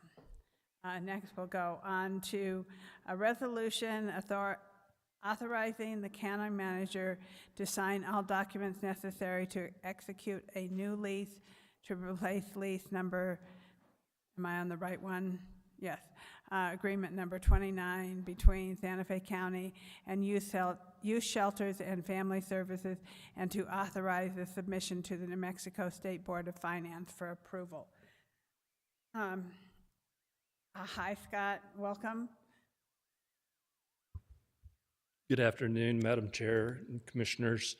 The Public Works Department is requesting approval of a resolution giving the county manager authority to sign all documents necessary to execute a new lease between the county and Youth Services and Youth Shelter and Family Services for the lease of 2 buildings and property on Agua Fria Street in Santa Fe, and to submit that lease to the State Board of Finance for approval. In May of 2008, the county entered into a lease with Youth Shelters and Family Services to support them in providing clinical services to county residents.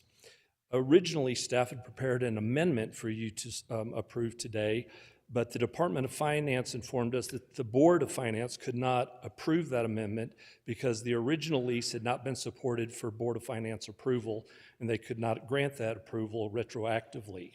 So the county attorney's office quickly drafted a new lease, and we procured an emergency appraisal that is currently pending, and we are requesting the resolution at this time because the lease expires on May 28th. We also have a May 23rd deadline to support to the Board of Finance. So today we are requesting approval of that resolution to grant the county manager authority to sign the lease. And with that, I'll stand for questions. Commissioner Hughes?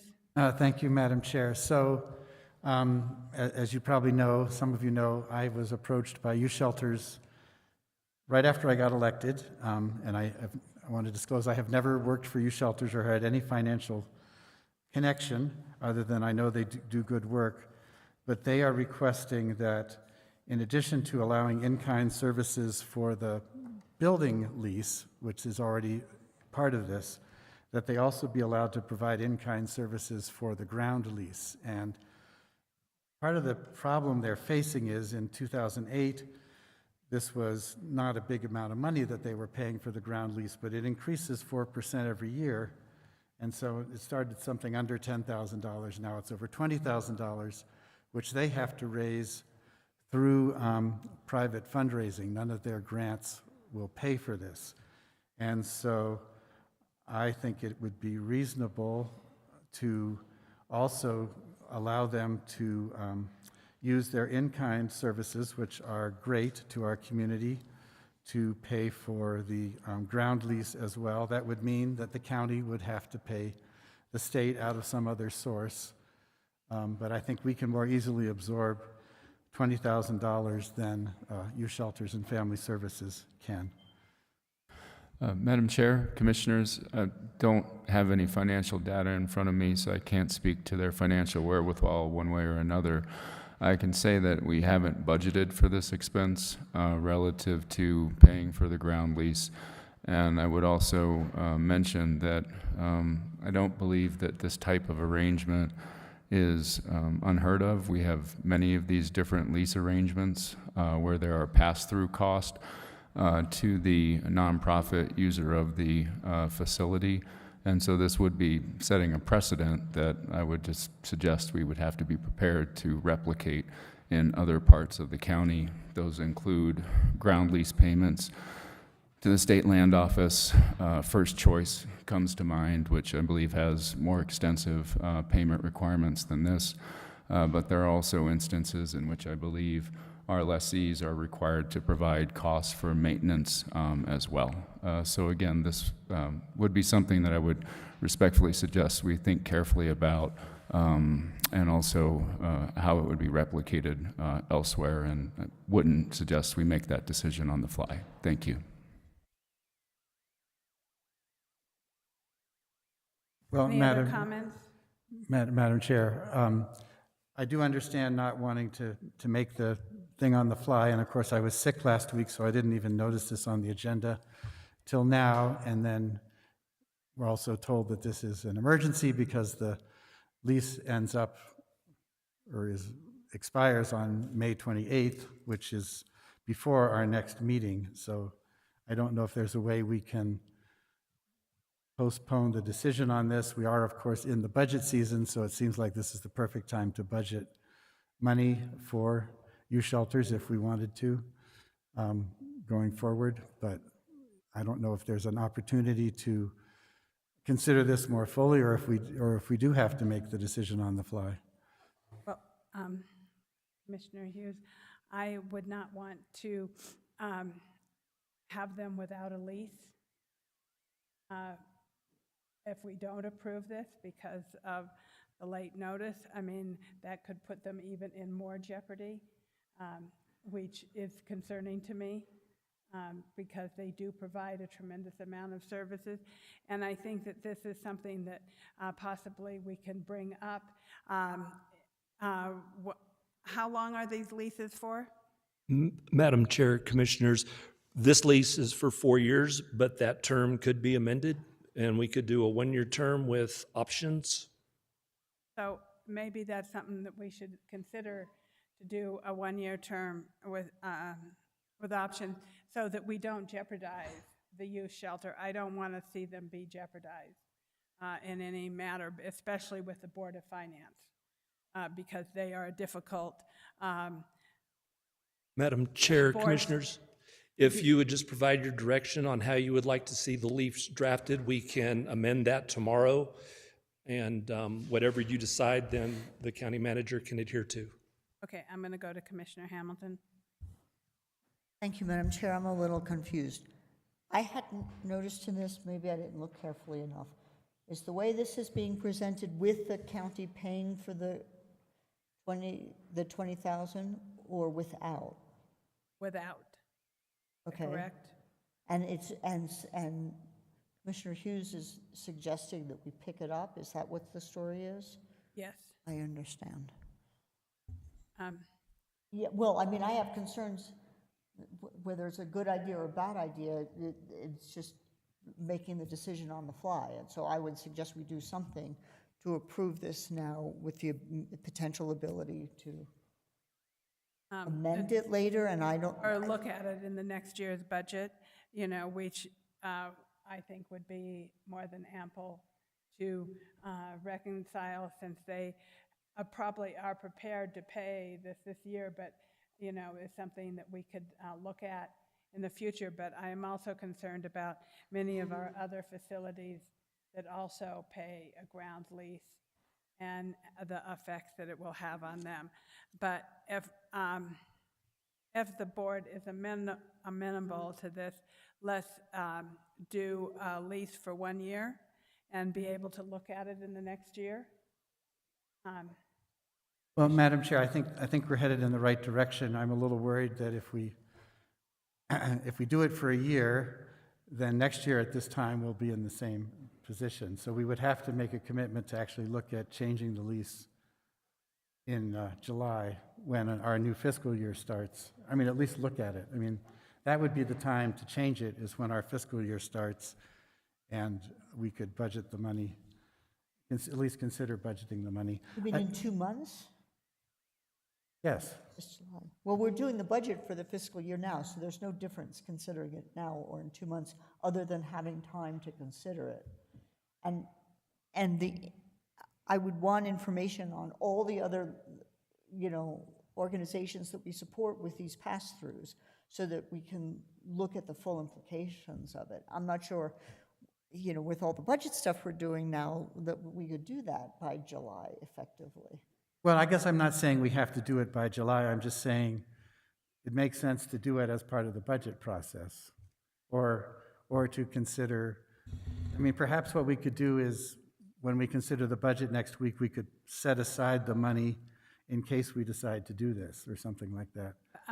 I personally agree with Commissioner Hamilton that I think we have to assess all of the facilities that we have, because we have La Familia, we have, I don't even know what else we yeah, have. I mean, I can think of, I know Esperanza is a little unique situation, but there are many facilities that we do have these in-kind agreements with, and I wouldn't want to make one organization feel like they were special and different and than one of the other ones. Right.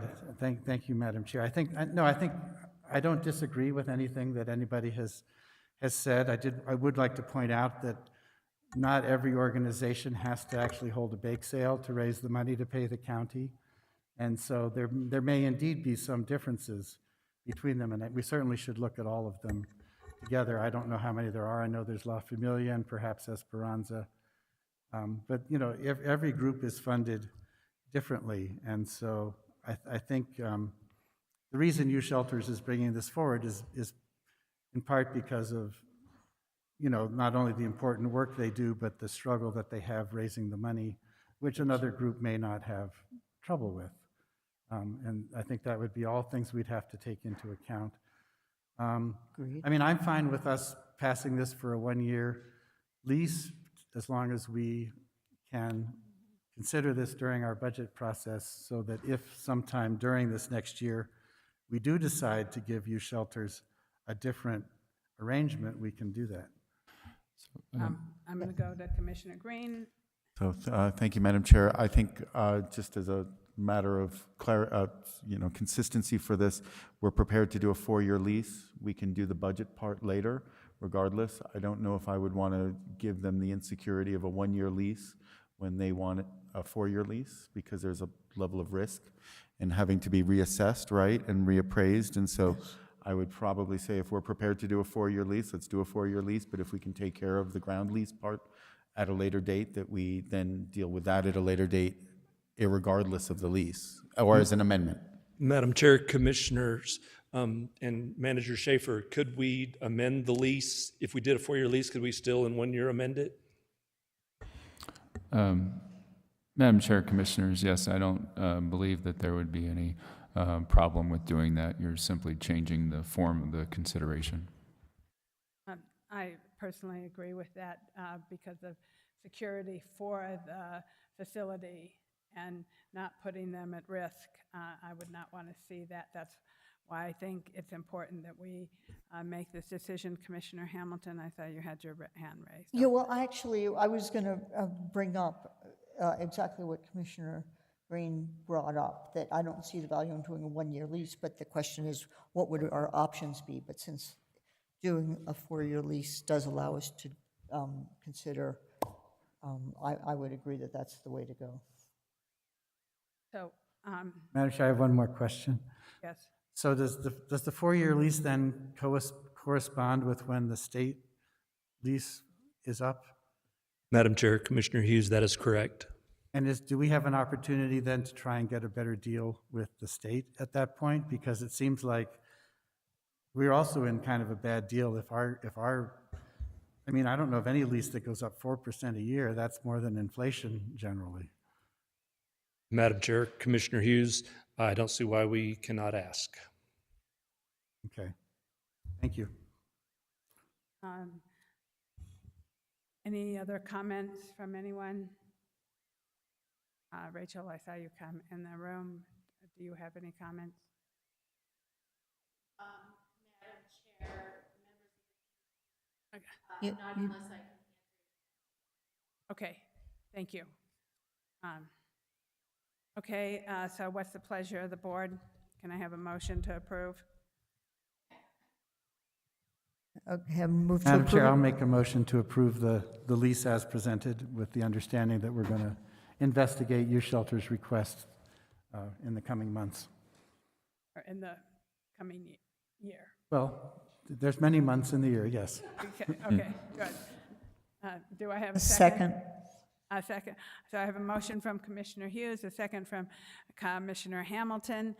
All those in favor say aye. Actually, Aye. in the interest of discussion, a discussion? I would thought we had, okay. I think it would be prudent to try to find a date that we would say, this, since it's 4 years and it could be in the next few months, would you accept a friendly amendment that would specify by a specific date so that we would make sure to, I mean, it's up to you. It's not necessary.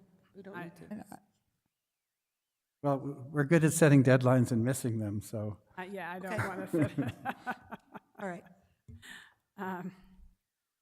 Okay, once again, all those in favor say aye. Aye. Aye. Opposed? Can I please have a resolution number? Of course, Madam Chair. Item 7E is resolution number 2023-043. Okay, thank you, Scott. Next, we will go on to a resolution adopting a revised organizational chart for the Santa Fe County Fire Department. Welcome Deputy County Manager Elias Bernardino and Santa Fe County Fire Chief Jacob Black. Welcome. Madam Chair, Commissioners, good afternoon.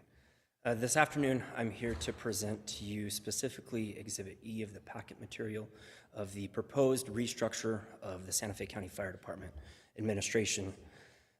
This proposed restructure has been something that has been built and worked on collaboratively over the last 6 months with input from command staff, district chiefs, county manager's office, as well as county commissioners.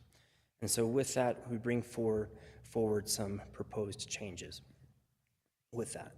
And we'll see if we can bring up the presentation.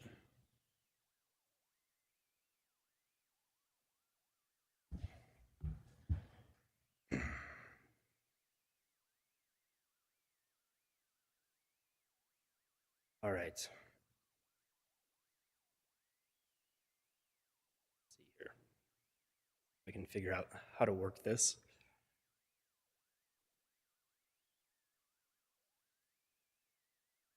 I did.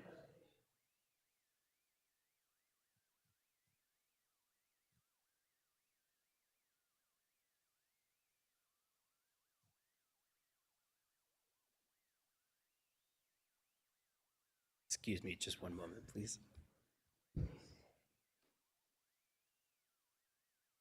Give us 3 minutes, please.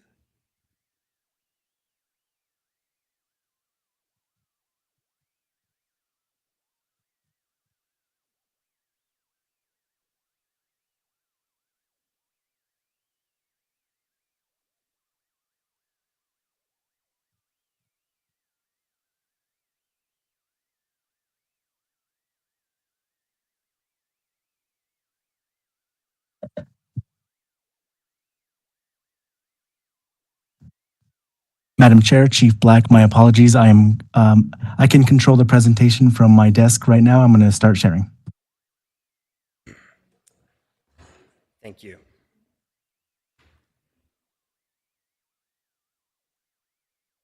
Thank you. We need to have either a 5-minute recess or move on to Santa Fe County lodger tax presentation because for some reason your presentation is not loaded and Matt needs a few 5 minutes. Well, so I heard 2 different things happening when I was walking back in, so I don't know what exactly is happening. 5 minutes. Okay, so shall we take a 5-minute break? Okay, we're taking a 5-minute break, and then we will be back to have this presentation. Thank you.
Okay, I'm calling the meeting back to order, and we will go on to Chief Black. I'm sorry about the delay, but here we are.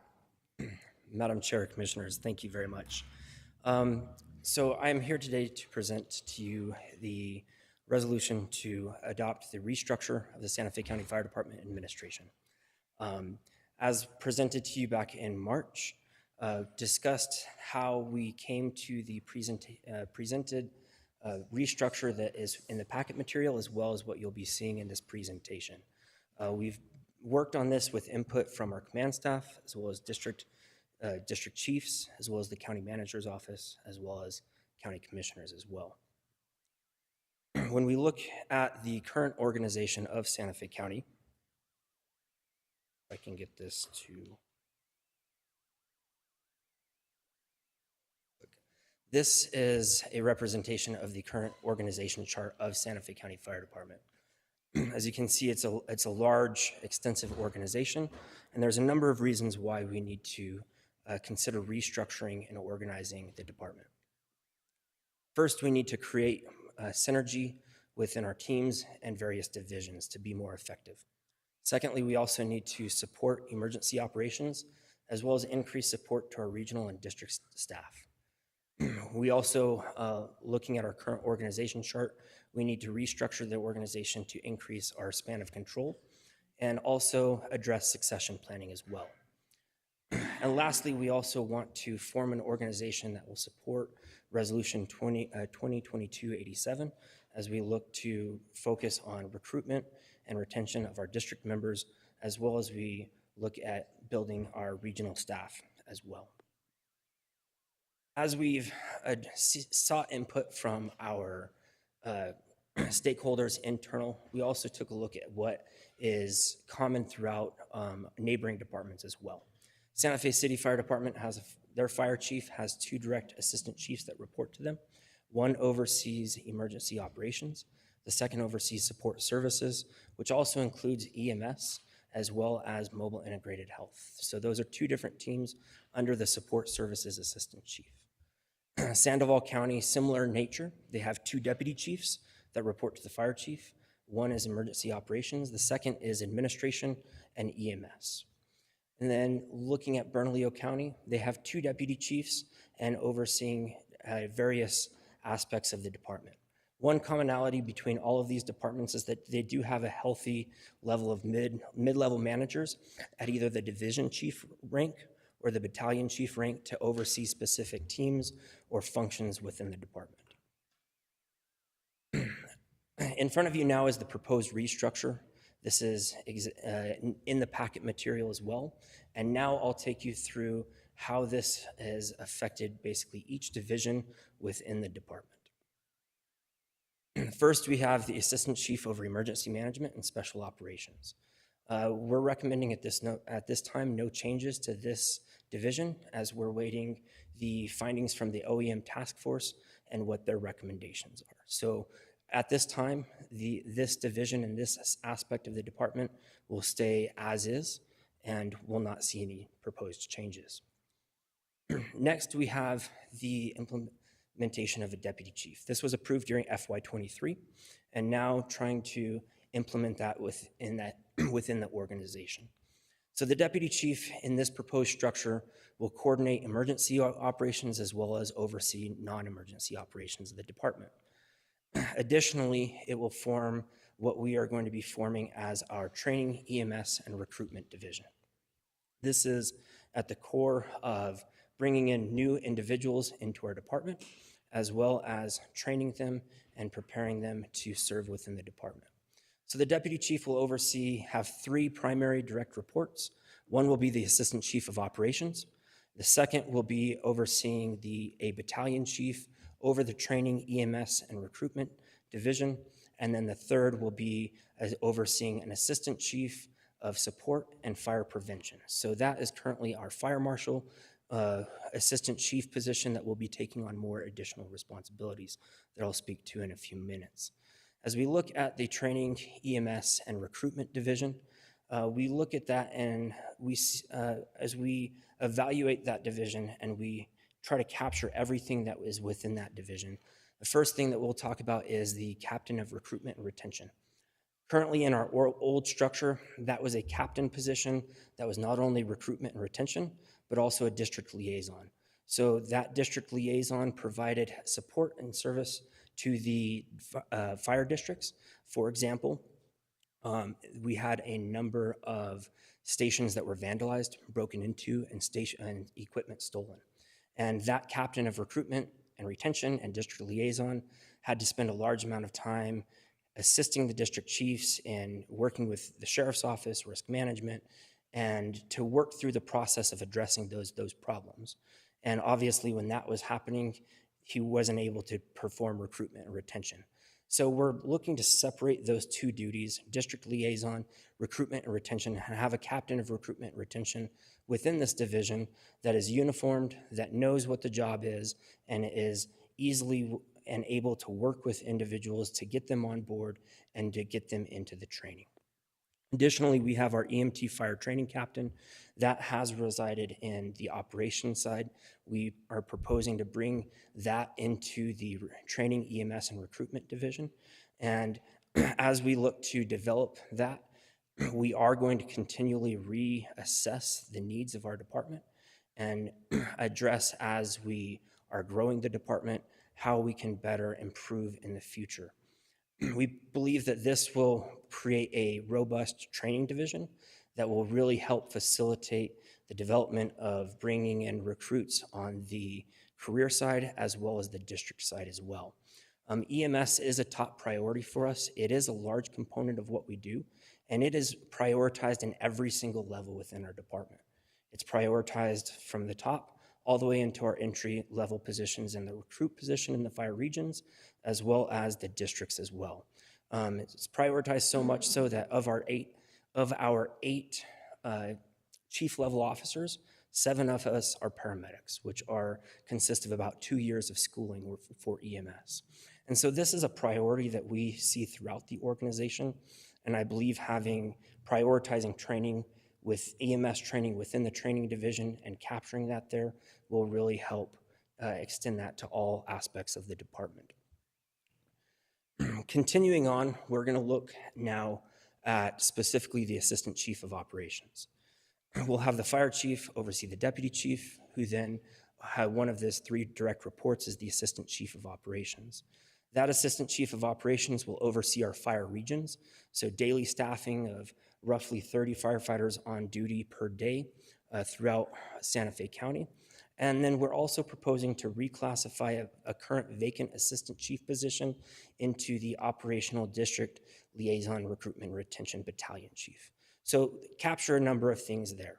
So one, that individual will be an operations battalion chief level officer that will be overseeing our community opioid prevention program, as well, or MIHO, and additionally they will serve as a district liaison, really working to bridge the gap between our fire regions and our districts and allow and help facilitate our emergency operations, as well as provide support to the districts, like I said, in not only daily operations, but those abnormal activities such as a station break-in, something like that. They know the ins and outs of the county and will be able to come in and support the district chiefs in that manner. Next, we'll also look at the Assistant Chief of Support and Fire Prevention. We're proposing that the current Fire Marshal, Assistant Chief, and Fire Marshal will take on more responsibility, specifically to oversee facilities, fleet, and logistics, as well as fire prevention. We know that this is going to be a transition, and so we're proposing that this transition will happen over the next 3 months as we ease these roles and responsibilities into that position.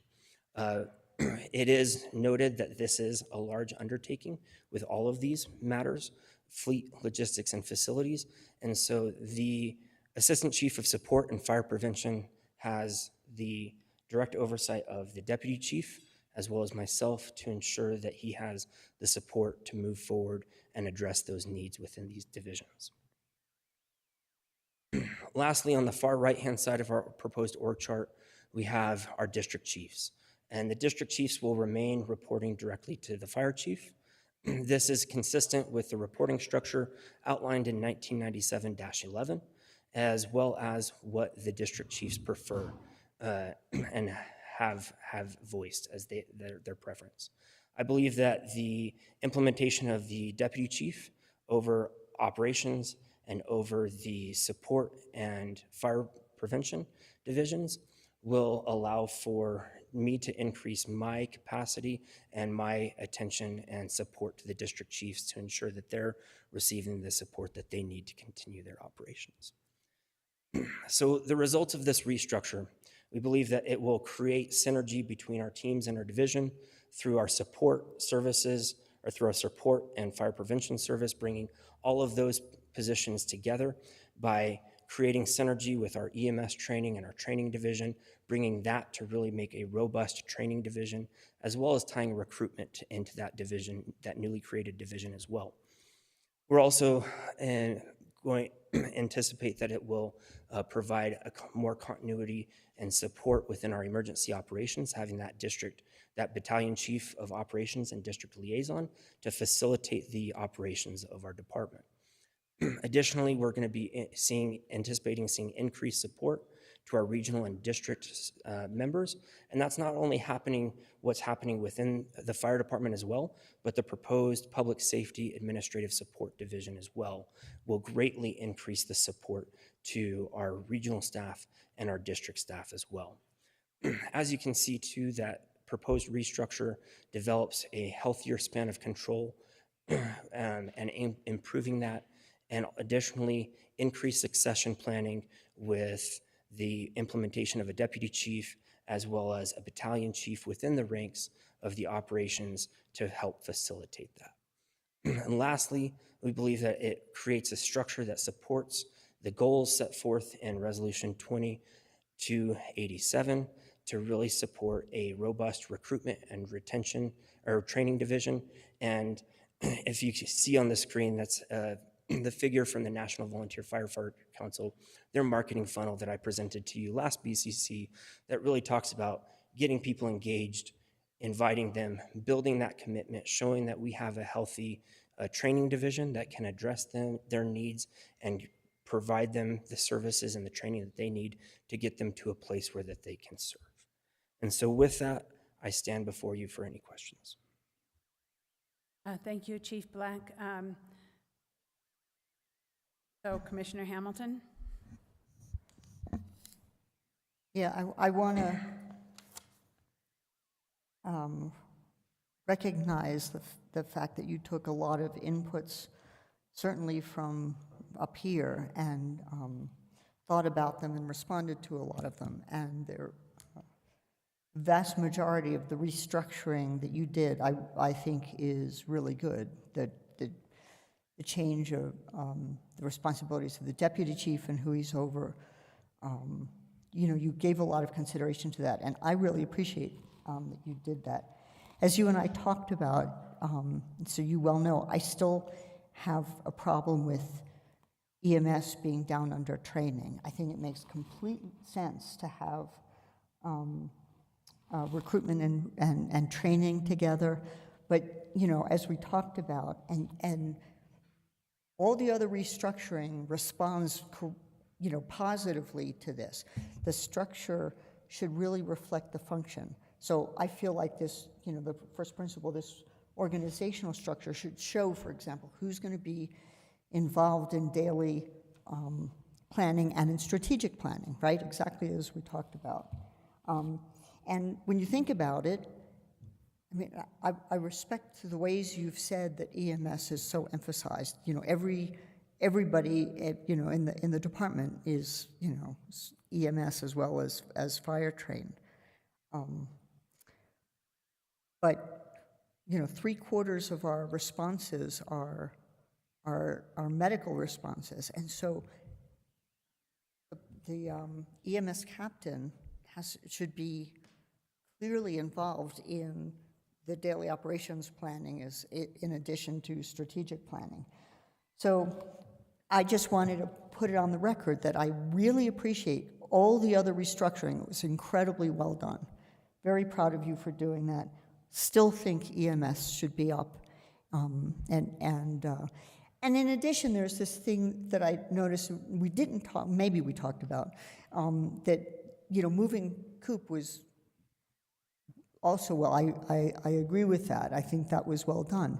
But Coop is now separated. It's like one of our singular EMS programs that, aside from regular emergency response, and it's now separated from the EMS captain. So those are my two remaining issues. I'm only one person, but I really want to put on the record that, moving forward, that's something that if you, without knowing names, without knowing who's in what position, somebody from the outside will look at the structure and go, well, EMS probably, they help train, but they're not participating in the day-to-day planning. And that seems to be not the message, that we want to give. But thank you for listening so sincerely and really giving thought to all the inputs you received. Thank you, Madam Chair. Commissioner Hamilton, Commissioner Bustamante. Madam Chair, Chief Black, thank you for the clarifications.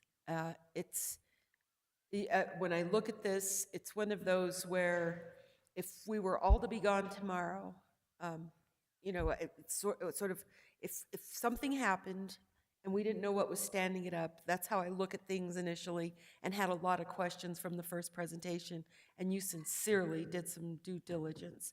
So I too want to thank you for the explanation. If we all walked away tomorrow and no one knew what was going on, I feel that you have clarified that in this plan. Thank you. Thank you, Commissioner Bustamante. Commissioner Green. Thank you, Chief. I appreciate the outreach that you made and willingness to explain to somebody who's relatively new and doesn't know how you operate, and gave me a good perspective, as I say, enough to be dangerous, so thank you. I too have a concern about EMS, as that is such a workload, and I love that you accentuate its value in your organization, but I do think that it should almost be its own standalone. I don't know if it's a captain or somebody that really takes ownership of that function, right? All the EMS, all those MIHO and COOP folks that are dealing with those, healthcare issues as opposed to fire issues. And of course, there's overlap. You run to the scene of when the sheriff shows up and the deputies show up. You run to the scene of fires, and in the EMS there's a lot of overlap there. But that is a real function where the life and death happens, right? Fire is putting out a fire. Those can be wildland. There can be a variety of different scenarios there, but a car accident is sometimes or a broken bone. The EMS is our first line there. And the same thing with how we're growing the MIHO and the COOP programs. Those two areas are, that's a really up and coming opportunity to shine and to provide a level of service to help bring Santa Fe County to the next level of serving our community. In general, I'm probably good with 95% of that, and really wish that maybe we looked more at how to help and grow the EMS. But that's, maybe we're making the perfect the enemy of the good. But I do think that, I reiterate what Commissioner Hamilton had to say there. And then, we also are willing to look at this again in a couple months when we have the emergency management scope put into this. So there is definitely, this is a transitional sort of plan right now, and there's things that you said that would take 3 months to happen. I like moving in that direction, that's fine, but, I think we should all look at this again and maybe ask you to say, is there still another way? What is the physical impact? What is the cost? What is the structural? Is it because you have people in these places, or you wish you had the place? what are the constraints that you're seeing to address what Commissioner Hamilton and myself are speaking about for the EMS side of this, and then where the COOP and the MIHO programs are going to go, right? In our budget for next year, I think we have one additional person for the COOP program or the MIHO program. That's still not going to be enough, right? But is that going to grow to 5 people, and is that properly serving the county? So anyway, I hope that we address those where we're growing with this soon, but thank you for getting this to this point, and I'm happy to look at it again in a few months when emergency management and maybe some EMS revisions are specifically addressed. Commissioner Hughes? Thank you, Madam Chair. I don't have much to add to what's been said. I think that I do appreciate the outreach and the work on this. I think the only thing I would say is it's going to probably take more than a couple months to see if this works, if we approve it. So I think we should allow, as much time as it takes to get all these positions filled and really see how everything works. Thank you. Do you have any comments, Chief Black? Madam Chair, Commissioners, thank you for your feedback and your comments. It is duly noted. And I think as we've worked through this organization chart, those concerns that you have and the prioritization of EMS, I think is shared, and we see that. And this is the first step that we're recommending to move forward in laying the foundation. I think that this is our step to move forward to try to address the growth and address the immediate concerns and needs of our department, given the constraints that we have. I see that EMS and the medical side of things with COOP and MIHO are things that we can and need to prioritize moving forward. And this is the proposed structure we believe is the foundation to that, to being able to move forward and then be able to fill in what we anticipate to grow and increase those services in the near future.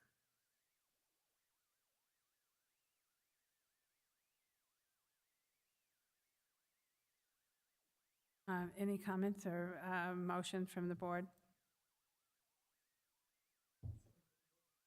I'm the firefighter. Yeah. And move to approve. And I'll second. Okay, so we have a motion to approve by Commissioner Hamilton, a second by Commissioner Green. Under discussion? I see none. All those in favor say aye. Aye. Opposed? Congratulations. We look forward to seeing the next reiteration of this chart with the results from our task force. Thank you. Thank you. Okay, with that, we will go on to presentations. Madam Chair, Yes. would you like a resolution number? Oh, I suppose.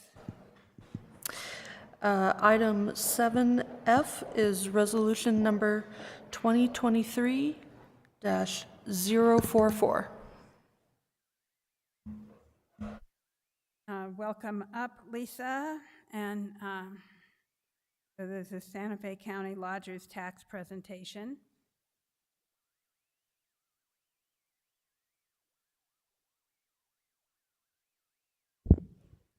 Good afternoon, Madam Chair, County Commissioners. Lisa Katonik, Marketing Coordinator for the Santa Fe County Community Development Department. I would like to introduce to my right, Ms. Desiree Vega Garcia of Sunny 505. She is the president of Sunny 505. And today we will be presenting the Santa Fe County Lodgers Tax Update. Okay. Today we will be presenting the tourism marketing strategy, how we leverage the New Mexico True brand, our visitor geographics and demographics, marketing and advertising campaigns, the fiscal year 2023 cooperative marketing program, our digital and print media campaigns, public relations, social media, our travel guide, website, Lodgers Tax Grant Program, Lodgers Tax Collection, and a whole lot more.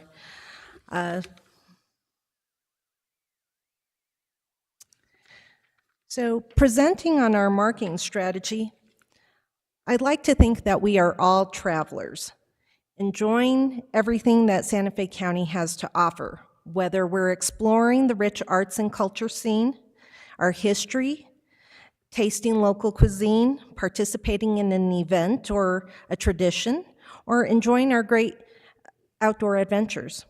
Santa Fe County has it all. Our marketing efforts have a wide distribution to our target markets. Our imagery of Santa Fe County is New Mexico true. Santa Fe County partners with the New Mexico Tourism Department and leverages the New Mexico True brand, a very successful brand campaign that's anchored with 9 years of record-breaking growth in the state's tourism industry, and that Santa Fe County has benefited from. The New Mexico True brand speaks to why people come to New Mexico and why they come to Santa Fe County. It speaks to our authentic experiences that one can have here, not just the sightseeing, but the sight doing. Partnering with New Mexico True brand has allowed us to keep our own identity while leveraging the power and recognition of a successful national campaign. On this slide, our New Mexico True brand strategy works through the trip planning funnel, from creating awareness of our destination to driving action and ultimately to securing bookings or booking that trip. I'm going to have Des now introduce us to the visitor geographics and demographics. Madam Chair, Commissioners, we have 3 major demographics that we target every single year: Gen Xers, baby boomers, and then millennials. I'm particularly interested in that one, being a millennial myself. The psychographics that we target are couples interested in travel, spa and wellness, outdoor recreation, and then arts and culture, of which we know we have lots of that. Our target geographics are Texas, Colorado, California, and we're going to expand more into California, and I'll talk about that a little bit later, Arizona, and New Mexico. We have a multi-pronged approach in our marketing efforts because people consume information in very different ways. So we have a print campaign in niche print publications, targeted digital, which targets all those demographics and psychographics I just talked about. Our Santa Fe County travel guide, which is currently at the printers. It's a beautiful piece, so I'll make sure everybody gets a copy of that once it's completed. Public relations, which helps us to tell the Santa Fe County story. And then our e-newsletters and our insider blogs, which also help us tell the Santa Fe County story. And then, of course, social media and our Santa Fe County website, our santafenmtrue.com website. And all of our marketing pushes back to that website because it's really the hub of all of our communications, and we know that that's where people go to book their trip and research where they're going to travel to next. As Lisa mentioned, we always opt into the New Mexico True Co-op program. This year, we submitted our grant on April 21st.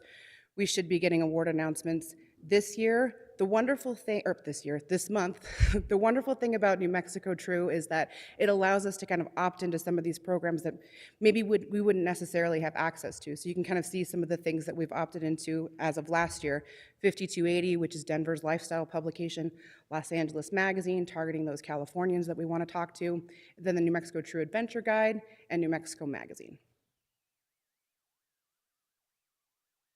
Our digital campaign, again, we're talking to all of those demographics that I spoke about previously, but we're focusing our creative based on what people are interested in. So January, February, March, and April, we're focused on skiing and spa and wellness, because as we know, we have a lot of incredible resorts with great spas. May and June, the focus is culture, again, spa and wellness, and then outdoor adventure, because we have so much outdoor adventure here in the county. And reiterating those target markets: Texas, Colorado, Arizona, New Mexico, and California.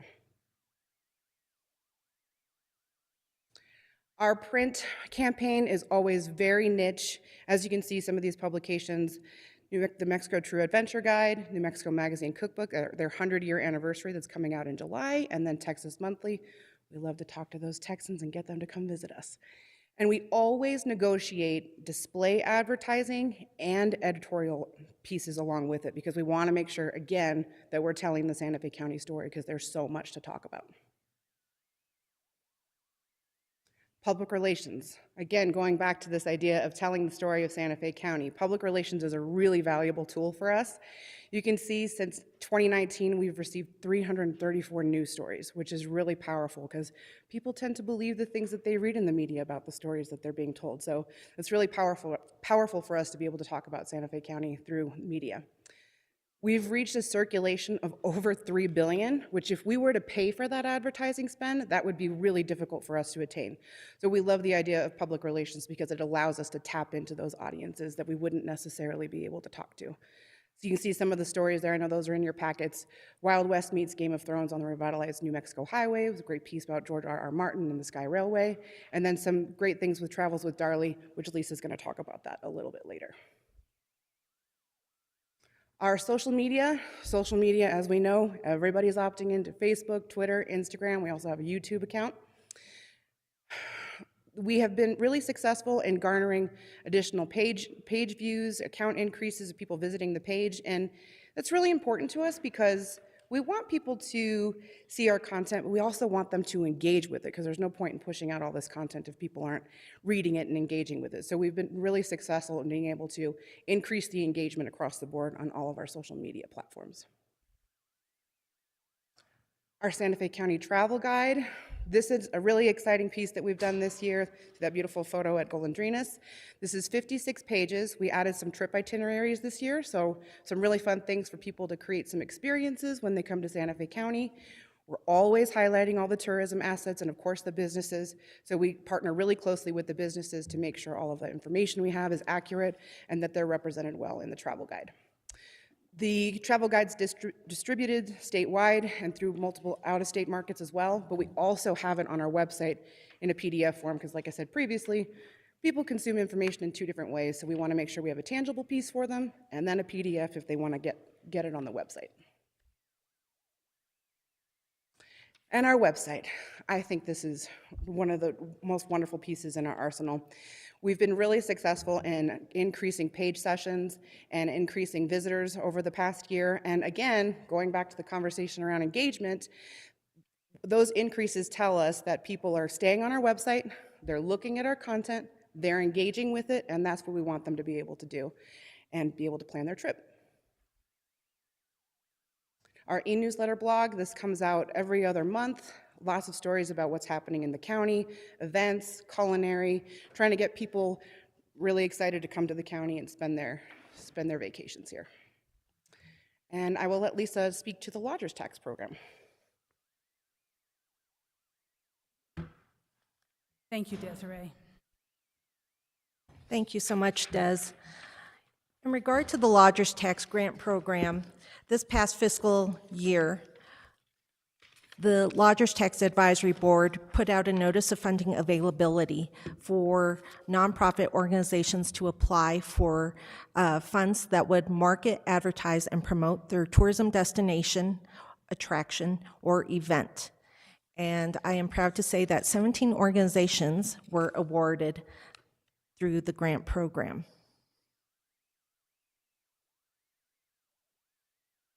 So anywhere from New Mexico Wildlife Association down in Edgewood to the Santa Fe Century for their bike race, to Parallel Studios for their current new media festival, to Santa Fe Downtown Kiwanis Foundation for their historical burning of Zozobra, to the Santa Fe Opera. There is a variety of nonprofit organizations across the board through arts, culture, education, music that we support.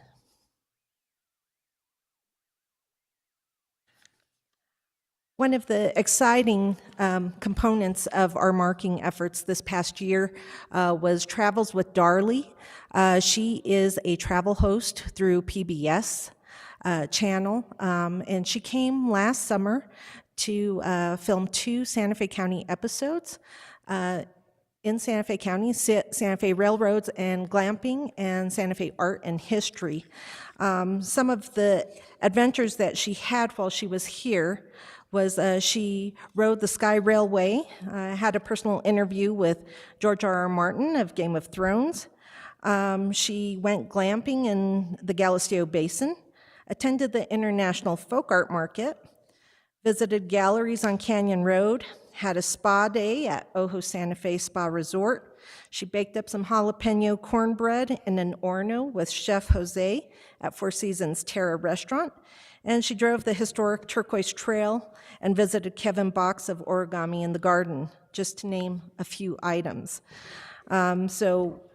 This is being broadcast through PBS along with Create channels, also being streamed through Journey and eventually Amazon Prime. And she has been also a spokesperson and an advocate talking about Santa Fe and why you need to come here. And like Lisa likes to say, Darlie is the gift that keeps on giving. We were able to get her on local TV stations, get some interviews with the Santa Fe New Mexican while she was here, so that partnership was really fruitful for us. Please talk into the mic so that the stenographer can I think she got that. Okay. Okay. But just a reminder. Thank you. So here on slide 19, on the fiscal year 23, the last updates on this chart indicate over 24% increase from July of 2023 to November of 2023 when compared to the same time last fiscal year. As of today, I am very excited to report that preliminary lodger's tax totals for the collection to date are over $1.2 million at $1,273,302. And so we are on track to match and most likely exceed last year's total lodger's tax collection, which was $1.3 million.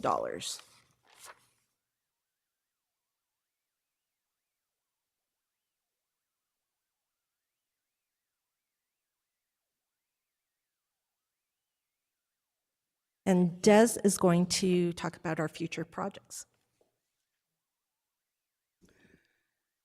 Future projects. So I talked a little bit about expanding more into California, and as Lisa mentioned, that kind of aligns with what the state is doing, so we're excited to tap into more markets in California.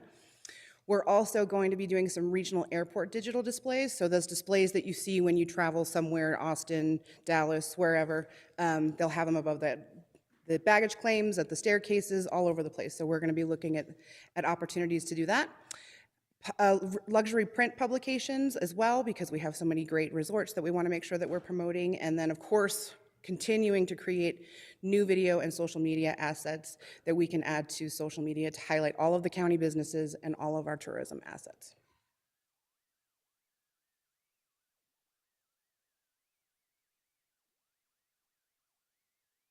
And that concludes our presentation, Commissioners, and we'll stand for questions.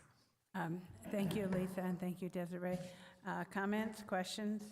Commissioner Bustamante? Madam Chair, thank you. I'm excited. I didn't see any smiles when you said that number. I'm like, why isn't anyone smiling? That's good industry. It's clean industry for the most part, relative to a lot of the other industries that we have. In the interest of full disclosure, Grandma was born at Ojo, and the other great-grandma was born at Golondrinas. So, and it's about who and where we are, and I'm really grateful for this.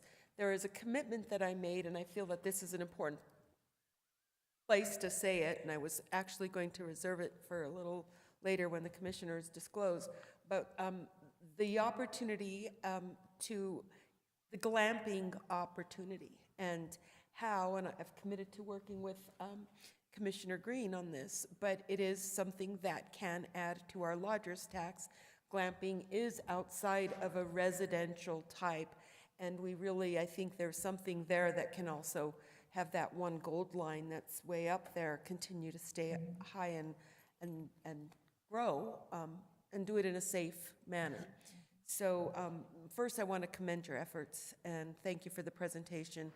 And then just to acknowledge that I think we have some room to expand some of the interests in the county and what it really means to come in, stay, and leave some cash and go back home and tell everyone all about it.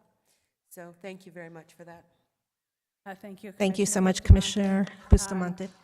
Commissioner Hughes, and then I'll go to Commissioner Green. Yeah, thank you, Madam Chair, and thank you for the presentation and all the good news. I wondered how you select which agencies get the funding of the 17 nonprofits. Does everybody who applies get something, or how do you do that? Thank you so much, Commissioner Hughes, for the question. So with the notice of funding availability, we send out a request for proposal or application. It happened to be that this past fiscal year, 17 organizations applied. There is a cap of their grant award of $5,000. However, 17 organizations applied, and the Lodgers Tax Advisory Board reviewed every application and found every application to be fit for funding. So we were able to fund all 17. We are looking at the new fiscal year. We are looking at increases in the Lodgers Tax Grant Program, because we would like to share the wealth, so to speak, and be able to support our nonprofit organizations that are hosting events and attractions and festivals, because that is why visitors come here. They come for the events, they come for the festivals, and so we want them to have a good time. So we want to support our local organizations. And so would you be increasing the maximum amount from 5,000 to up something else?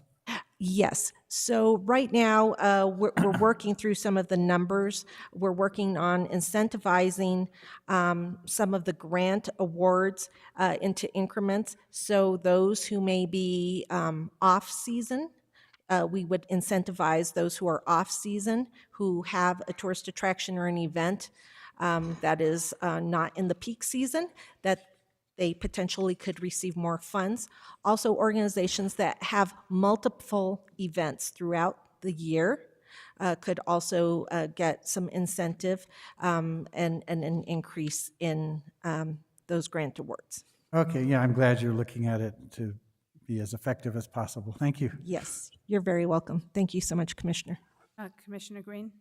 Thank you, Madam Chair. Thank you, Lisa and Desiree. That was great. Makes me want to take a vacation here. I should take a day off. One thing to sort of circle back around to something that Commissioner Hanson was very happy to point out with the assessor's office, and I see Santa Fe County coming up along the bottom of this, but not our logo. And our logo sort of represents a lot of what we represent here, and it has culture, the mountains, and the architecture. So if there's the opportunity to work that into the branding, it really is a pretty nice logo. And what's up there, that's great. The gray, sort of bold, doesn't have this secondary meaning to it. And I think there's a lot of opportunity to use that in that branding and be recognizable. Another part of, festivals are run by organizations and nonprofits. That's wonderful. We should support them. So two parts to this. There's also the sort of outdoor recreation side of this that sometimes is not represented by anybody, right? And so how can we accentuate that in a way that shows that we are not crowded like Colorado, right? It's like, let's not jinx it, right? Let's hopefully that we can keep that manageable and enjoyable for all of us to enjoy, but to really be able to accentuate the outdoor rec industry where, our trails don't have somebody pushing them onto them and say, no lift line, right? And there's always something comparative, right? You can say like, in college, we used to compare our terrible weather in Syracuse to the terrible weather in Seattle, right? Here, we should be comparing the lack of lift lines to the really long lift lines in Colorado, right? And say, get more skiing in and things like that. And that's a for-profit business, but it is in Santa Fe County, and we get a lot of gross receipts tax from the ski basin. And so getting their data to sort of help sell Santa Fe. When we have, 6 inches of new powder or, so on, like all those things to sort of show how we've got the snow. Also using technology and wondering if we can start to, I think the technical term is remarket, right? So when somebody goes to to the any art festival, right? Anybody that you give money to, do they share data so that then then our ads can come up once we know that somebody's gone to the folk art market, right? And there's a pixel, or a Facebook pixel, or there's Google retracking. These are technology best practices that we could mandate or give technical assistance, and have that assistance for groups that don't necessarily have that. But once somebody goes to that museum, right, even if we didn't give them money, but if they go to the Georgia O'Keeffe Museum, we should know that. And even if we don't really follow it, but it's like technology follows it. And so they're interested in Santa Fe, and that we need to keep plugging them and giving them different seasonal, and it keeps coming up, and go, man, we don't let them get away. And so using technology and maybe creating a technical assistance service or small, expertise that sometimes it's way beyond a small organization to have it. And if we just help them have it, it would leverage a lot of what you're talking about is leveraging New Mexico True, but it's leveraging every time these people get somebody to go to their site, they should be getting plugged with Santa Fe County's more ads and, Thank you so much, Commissioner Green, for your comments. In regard to the outdoor recreation, something that we have been really touting the past couple of years, especially this past year, is our skiing. We've been on the top of some major lists for skiing, and we are comparing ourselves to Colorado. You don't have to wait here. So the skiing is just as good. So we are touting those assets, and for sure, skiing is a major economic driver for Santa Fe County. Also, in regard to the technology, Des, if you'd like to chime in on the data and the Absolutely. psychographics. Yeah, Commissioner Green. So we actually do a lot of remarketing when they come to our website. We remarket to them. That's one of the ways that we remarket to them. We also, to your point about kind of the geofencing is the technology that we call it in the biz. We do try to leverage a lot of that as well, all falling within those psychographics and demographic information so that we can make sure that the people that we're talking to at those events are the exact people that we know come to the county. So I'm glad that you're in line with that, because that's exactly some of the things that we're doing. So thank you. Yeah, like just to follow on that, like these geographic areas that we work with, Arizona, Texas, and those are logical drive places that you can sort of passively sort of pull somebody in, of course, and just put it out there. But if somebody from New York or somebody from Germany actually clicks on the International Folk Art Markets thing, they should not stop getting, they should continue to get things targeting them, because they're already, they found us, and now we need to keep doing that. And so that's a way that you can't flood those markets, because you don't know who you're going to get. You want smart ads in those places, even if they're in Japan. Those are high dollar people, right? If somebody from Japan goes and says, I like Indian Market, right? It's like, how do you make sure that they really want to come to Indian Market and bring them a full spectrum of this? And then the other thing of that outdoor rec thing is that almost like a weekly why Santa Fe County is an amazing place to visit this week. This week the river's running because there's all sorts of runoff from the mountains, and spring is coming, all the flowers are coming. Always having our natural beauty in a weekly thing, because good thing about nature, knock on wood, is that it happens every year, really, pretty much. And so once you start to build content about, the lilacs blooming this week, right? This is lilac season, right? And we need to build amazing pictures of lilacs so we can flood that and have it for years to come. And then ski season, great ski pictures. When the aspens are changing, great aspen. So it's that content. And even if you're using a picture from 5 years ago that just happened to be a great picture, you get to reuse it and sort of remind people, man, I should, next year, this week for spring break, I'm going to Santa Fe. Anyway, just building content, the digital media is a great platform to work on it. So great job. Thank you. Thank you. Thank you, Commissioner Green. I'm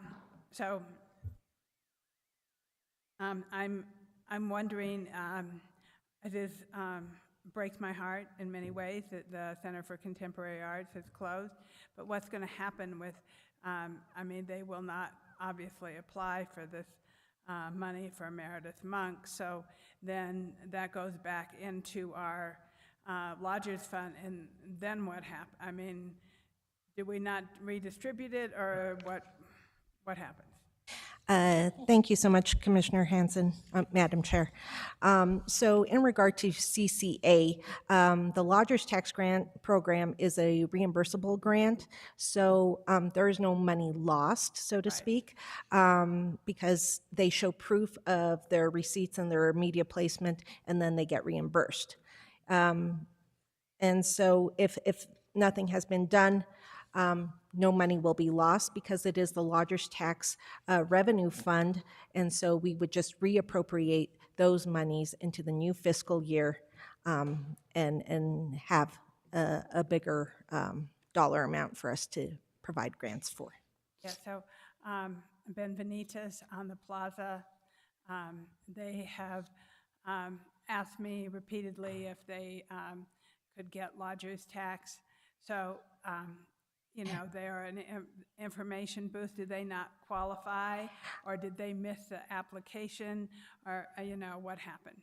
So Bienvenidos has been an organization who has been in contact with us in working with the Deputy County Manager and their office. We have looked at the new fiscal year to be able to appropriate funds specifically for those types of organizations that may not fit in the Lodgers Tax Grant Program, but in another way. So she is aware that there is a program that we are looking at for the new fiscal year in order for her to be able to apply. That would be great. And so then my other comment is, of course, what Commissioner Green said about our county logo. Our county logo is really beautiful. It's much more interesting than the gray Santa Fe County that I've seen on this display here. I mean, I know the New Mexico True is not that much exciting of a logo either compared to what it used to be, but you know, our logo would fit very nicely in this spot and give it a bit of color and be much actually more interesting. And I think it's important to get our logo out there and keep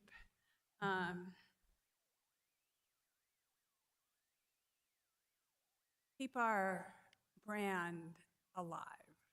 Okay, this Santa Fe County is not our brand, you know.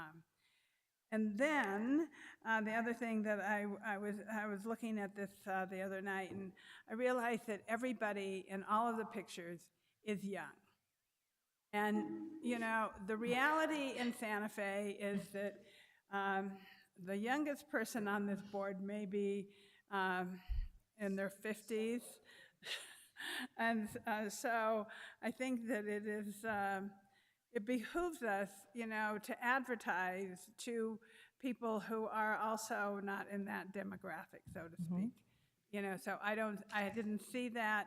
I would like to see that, you know, so that, because, you know, people in the age range of the people on this dais are the people who travel.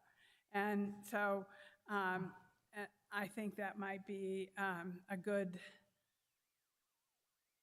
ability to find some models and people who were of more diversity, so to speak. Yes. Because I think it does lack some diversity in the pictures. Okay, let's see what else I have here. So I am also supporting of this whole glamping idea and how we can market that, because I did watch all of the Darby Travels with Darby. I saw all of them on PBS, you know, and I thought they were great. You know, they were really fun. And I know the place that she went to glamping at because I've been there for a party. And so that's something that Santa Fe somehow we need to create that in our SLDC and our rules so that we can provide that kind of experience, because I know in the past there were people who wanted to do it on the Caja. The one out in Galisteo is really quite nice, but it was really a heavy lift for them to get permitted. And so that's something that we need to look at, is how the permitting works.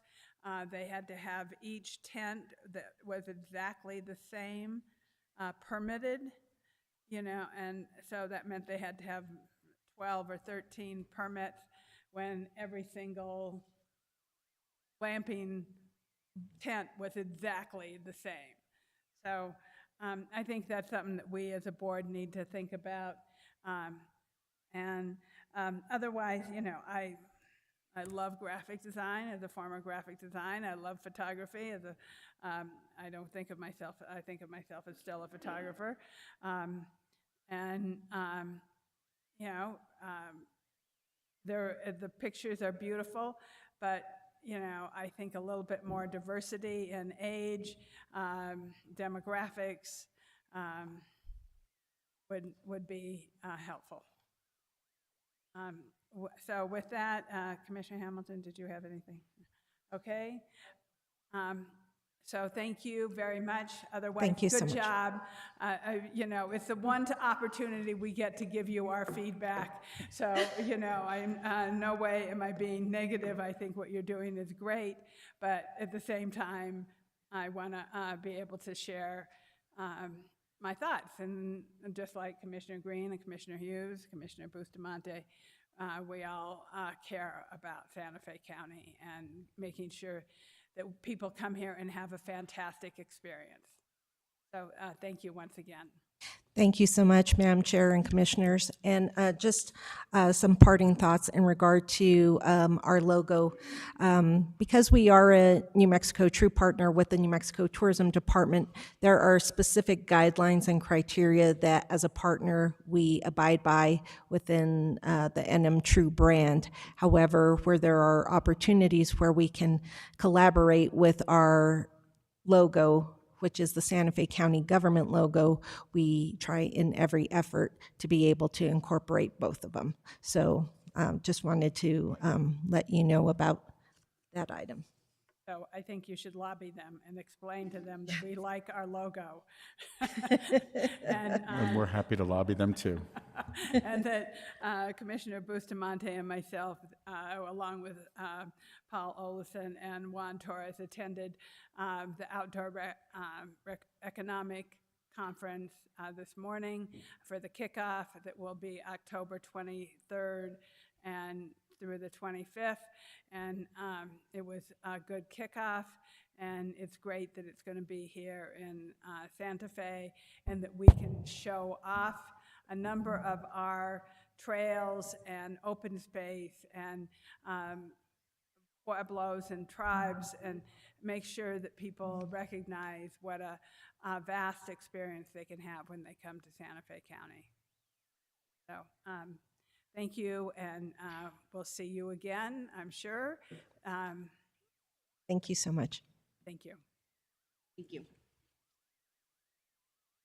Okay, next we will go on to presentation for a presentation on proposed amendment to the section 12.14 transfer of development rights, TDRs of the Sustainable Land Development Code.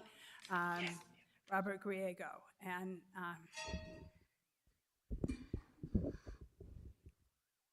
good afternoon, Madam Chair, Commissioners. I'm Robert Griego, Planning Manager with the Growth Management Department. I'm here with Angela Bordigari. She is our newest Senior Planner, and she'll be working on the TDR program. For this presentation today, we're going to provide an overview of the TDR program, specifically for the new commissioners. We did have a presentation last May, and part of the overview will include let me see if I can, what are TDRs, what are some of our TDR policies, including the policies outlined in our Sustainable Growth Management Plan. We have specific TDR resolutions through the county. We also have within the county strategic plan, we have a strategy within the strategic plan regarding TDRs. And TDR regulations outlined in the Sustainable Land Development Code and the proposed amendments to the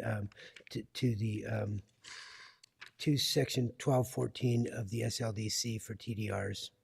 So the first piece are what are TDRs and the TDR program. The Sustainable Growth Management Plan identified TDRs as part of our growth management strategy to direct growth to areas with adequate public facilities and services and to promote preservation of areas in our non-growth areas, our SDA 2 and SDA 3 areas. TDRs are a conveyance of development rights from a property that is qualified as a sending area, and this is a property to be conserved, to another parcel of land in a receiving area, and that's the designated growth area. The TDR program is a voluntary redirection of growth from the sending areas to the receiving areas. Sending areas are qualified through the TDR program in SDA 2 and SDA 3 areas which meet specific criteria outlined in the code, which includes sensitive environmental land, riparian areas, habitats, archaeological sites, agricultural land, water rights are a bonus, and open space and scenic vistas. Receiving areas have been identified through the county's SGMP, Sustainable Growth Management Plan, and the Sustainable Land Development Code, and there are specific zoning districts which have been zoned to allow increased density and greater flexibility for dimension standards. Zoning districts in the SLDC which allow higher density include the mixed-use zoning districts, the planned development zoning district, commercial general, industrial, and industrial light. I'm not following along here.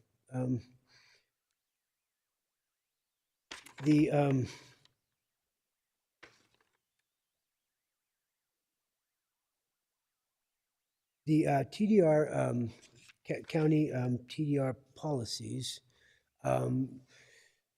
again, identified, as part of our future land use objectives, including identifying land, TDR land and density transfer options, our existing agricultural element of the SGMP. One of the policies in the SGMP was to support the creation of a TDR bank and a TDR program and establishing the use of TDRs as receiving areas to promote higher density and priority growth areas and incentivize the protection and conservation of open space, agricultural land, and environmentally sensitive areas. TDR resolutions include Resolution 2016-33, which is a resolution directing staff to initiate the county TDR program. Within this resolution, we established TDR qualification procedures, including TDR application, TDR site visit process, a TDR qualification report, which is a non-binding estimate of TDRs on the site, and then TDR certification procedures. Resolution 2016-141 established a county TDR bank, and the TDR bank includes the county also approved a TDR open space conservation pilot program to allow TDRs from county open space properties to be deposited into the TDR bank. We are currently in process with that with our open space team. A summary of our program is that, again, our policies and regulations have been established in the SGMP and the SLDC, but there are some amendments that we need to make, some proposed changes to make the program function. There's some issues that we'll be outlining shortly that we are proposing for changes. The TDR process, again, the TDR marketplace is a listing of TDR, is a listing by property owners of TDR certificates TDR property owners who want to sell their TDRs to developers. The developers are able to contact TDR owners individually to negotiate the price and sale of TDRs. The TDR Bank has functions to kind of help stabilize the TDR program. It facilitates the private TDR market by bridging the time gap between willing sellers and buyers of TDRs. It also provides a mechanism to act as a revolving fund for continued protection through buying, holding, and selling TDRs. Proceeds from the TDR sales could be used for future acquisition of TDRs. And it also provides a market, stabilizes the market price of TDRs. So it provides some certainty for the market in the availability of TDRs. The next slide shows, again, a summary of permanently protected properties through the TDR program. TDR sending areas permanently conserved through TDR plats and TDR agreements. 111 acres on the Glorieta Mesa. There was 4 TDRs that were created on that. That was a 111-acre property. The property owner built 1 home, and that's the property on the far left, the Glorieta Mesa property. 2 lots in Dalton Canyon were preserved adjacent to the Santa Fe National Forest. That land could have been developed and created additional density in an area which was better conserved. And then there was 103 acres along Turquoise Trail Scenic Byway where there were 5 TDRs. So of those TDRs, 6 of those TDRs have been sold through the private market. There's still an issue with the TDR supply and demand issue, which I'll be getting into shortly.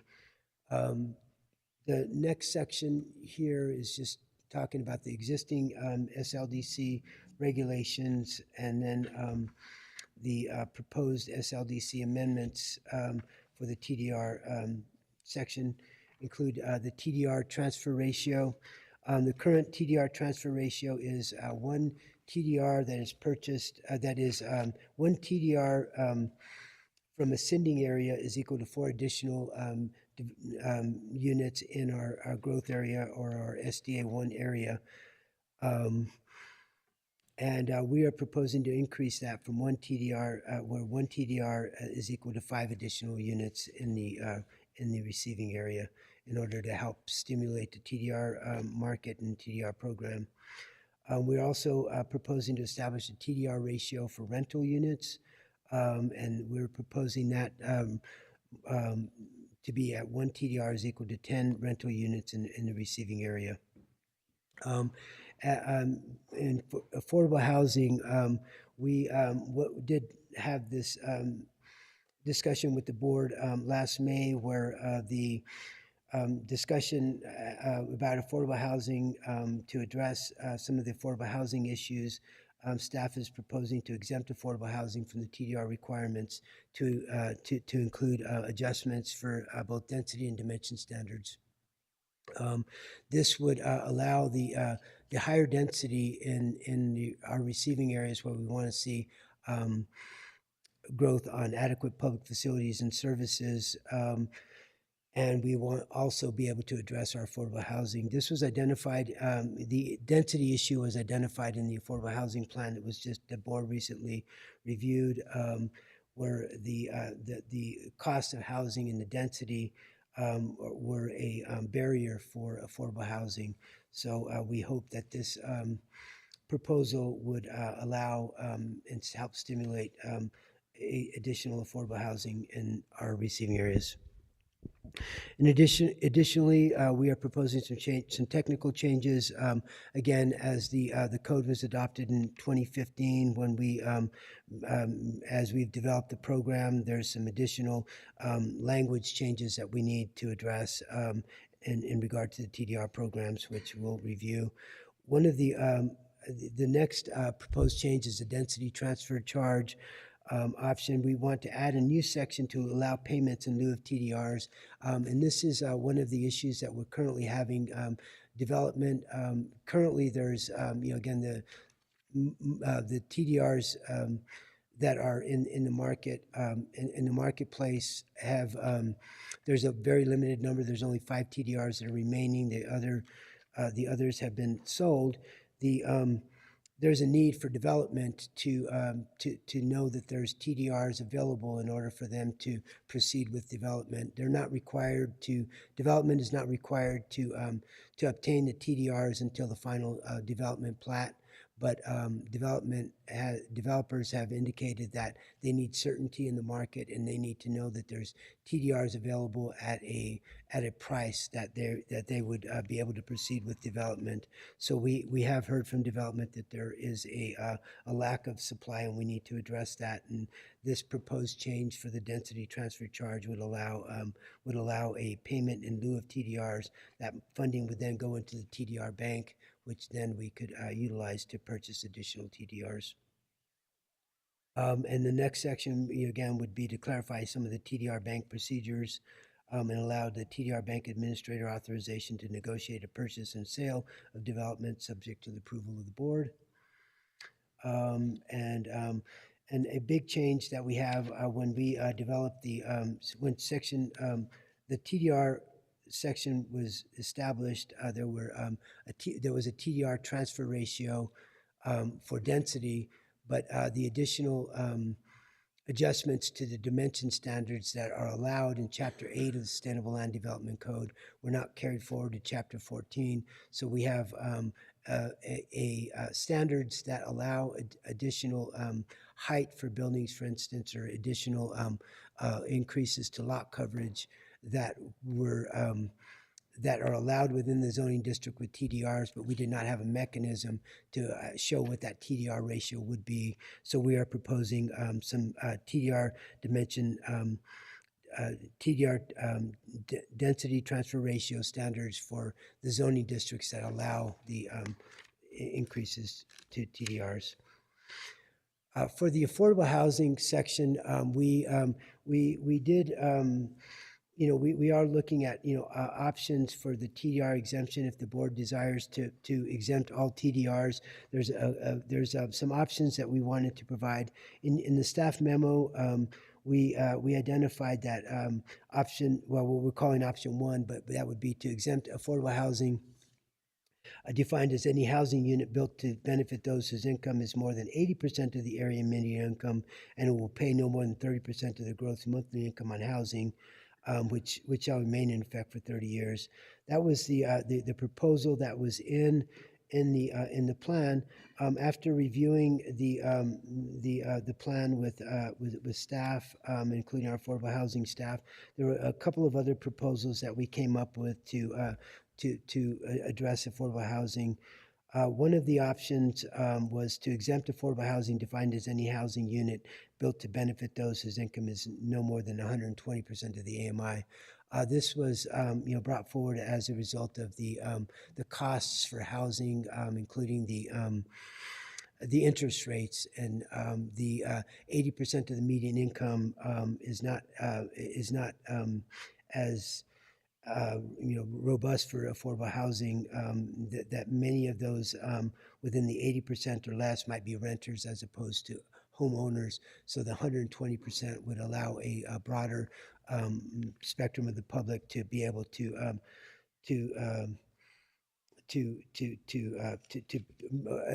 additional units to be built for those for that category. And then option 3 would be, was also to address affordable housing based on housing conditions. This would exempt affordable housing defined as any housing unit to benefit those whose income is no more than 100% of the AMI.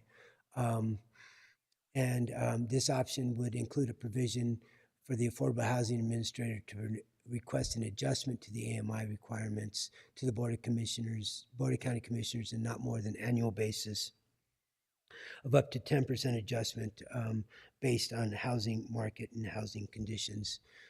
So again, these are some proposals we've identified.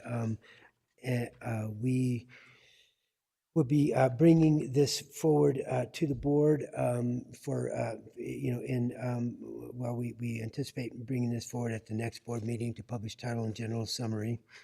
The next slide shows the on the left-hand side of the slide that we have here identifies the the zoning district, and this is an example of one of the zoning districts that allows increased density with TDRs. So what you see on in the on the left-hand side with the without the color on there, with the residential density is 1 dwelling unit per 20 acres.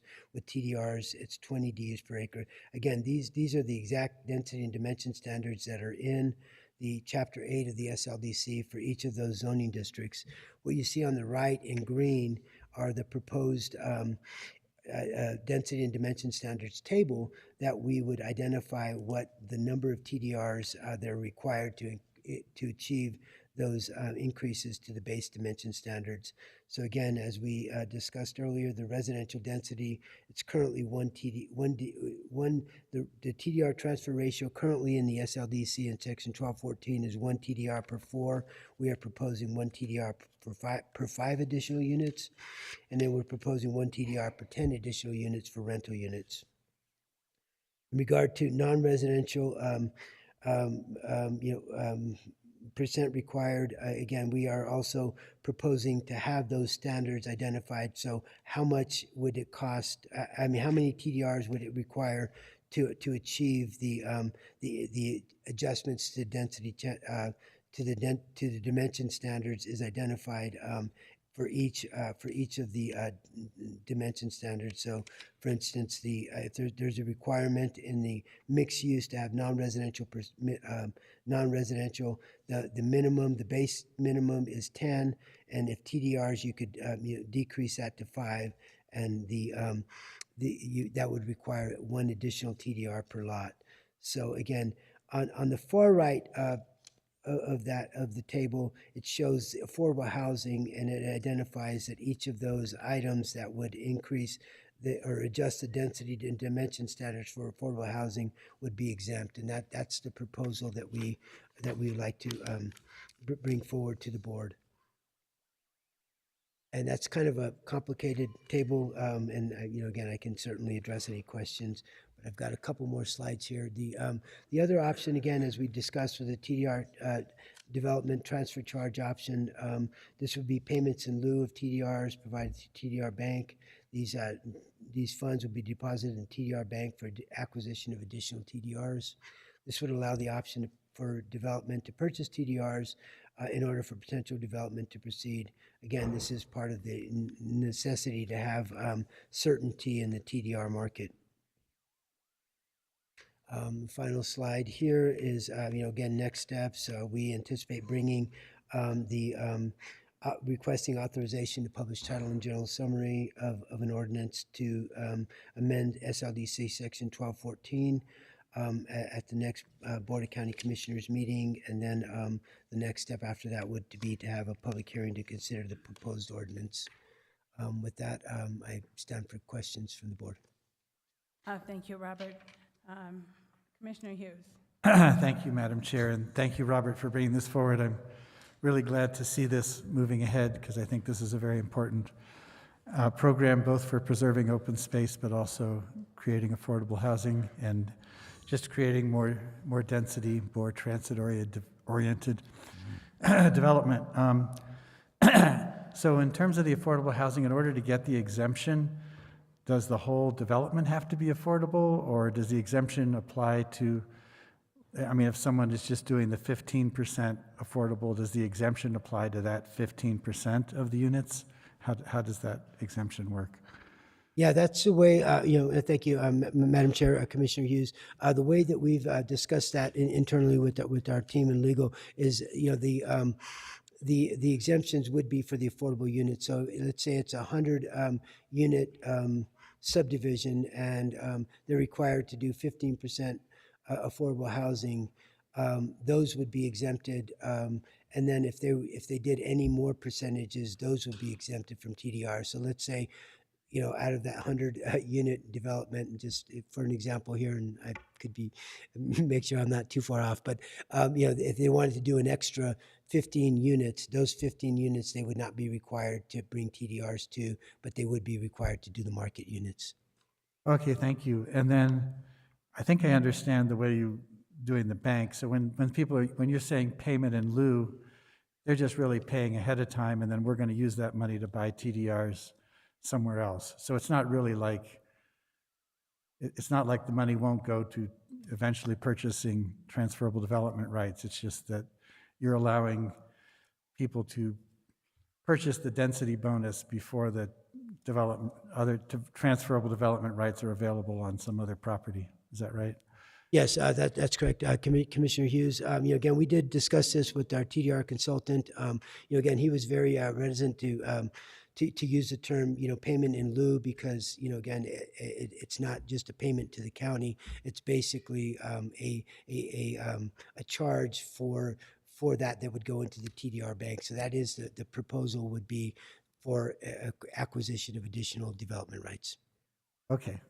And then when do we envision bringing this forward for the next step? We anticipate bringing the ordinance forward hopefully at the end of the month. We have a draft ordinance that we've been reviewing, and we hope to finalize that and get that ready for the meeting on May 29th. 30th. Thank you. Great. Thank you very much. Thank you, Madam Chair. Thank you, Commissioner Green. Thank you, Robert, and welcome, Angie. It's great to see you on Team Santa Fe County, so welcome aboard. So if you could go back, I don't know if you can go back to the dimensional standards table that you had there. It appears like we're getting to a 48-foot tall building on a 25-foot wide lot.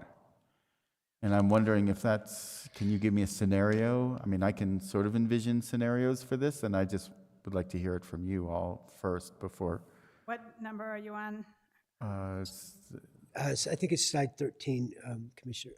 Okay, I'm just going there on my own. There you go. So yeah, thank you, Commissioner Green, for that. Basically, so again, this table is currently in Chapter 8 of the code. Again, the amendments that were proposed, not the amendments, what we're trying to add is to identify the ratio, the cost for those to increase again, to go from 27 to 48 feet, you would need one TDR per 25,000 square feet of building area. I think I understand your question. I'm just trying to get to it, which is, again, I guess it would be, again, within the building itself, if they increase the height to 48 feet and they increase the frontage to 25, would that still be a valid site development plan for that project? And I guess they would still need to meet all the code requirements, that we have. These adjustments to the dimension standards would be, again, would be an allowable use, but, again, there could be other factors that preclude that. So again, I don't know what that specific scenario might look like, but we might be able to address that as the development conceptual plan came forward for review. Okay. If there were any issues regarding, again. So this is already existing, and somebody could build a 48-foot tall building on a 25-foot wide lot? We've never had that before, no. Well, but That's So we would need to review that in accordance with the code. So just to back up a little bit more, in regard to the existing Section 1214, it does identify that the adjustments to the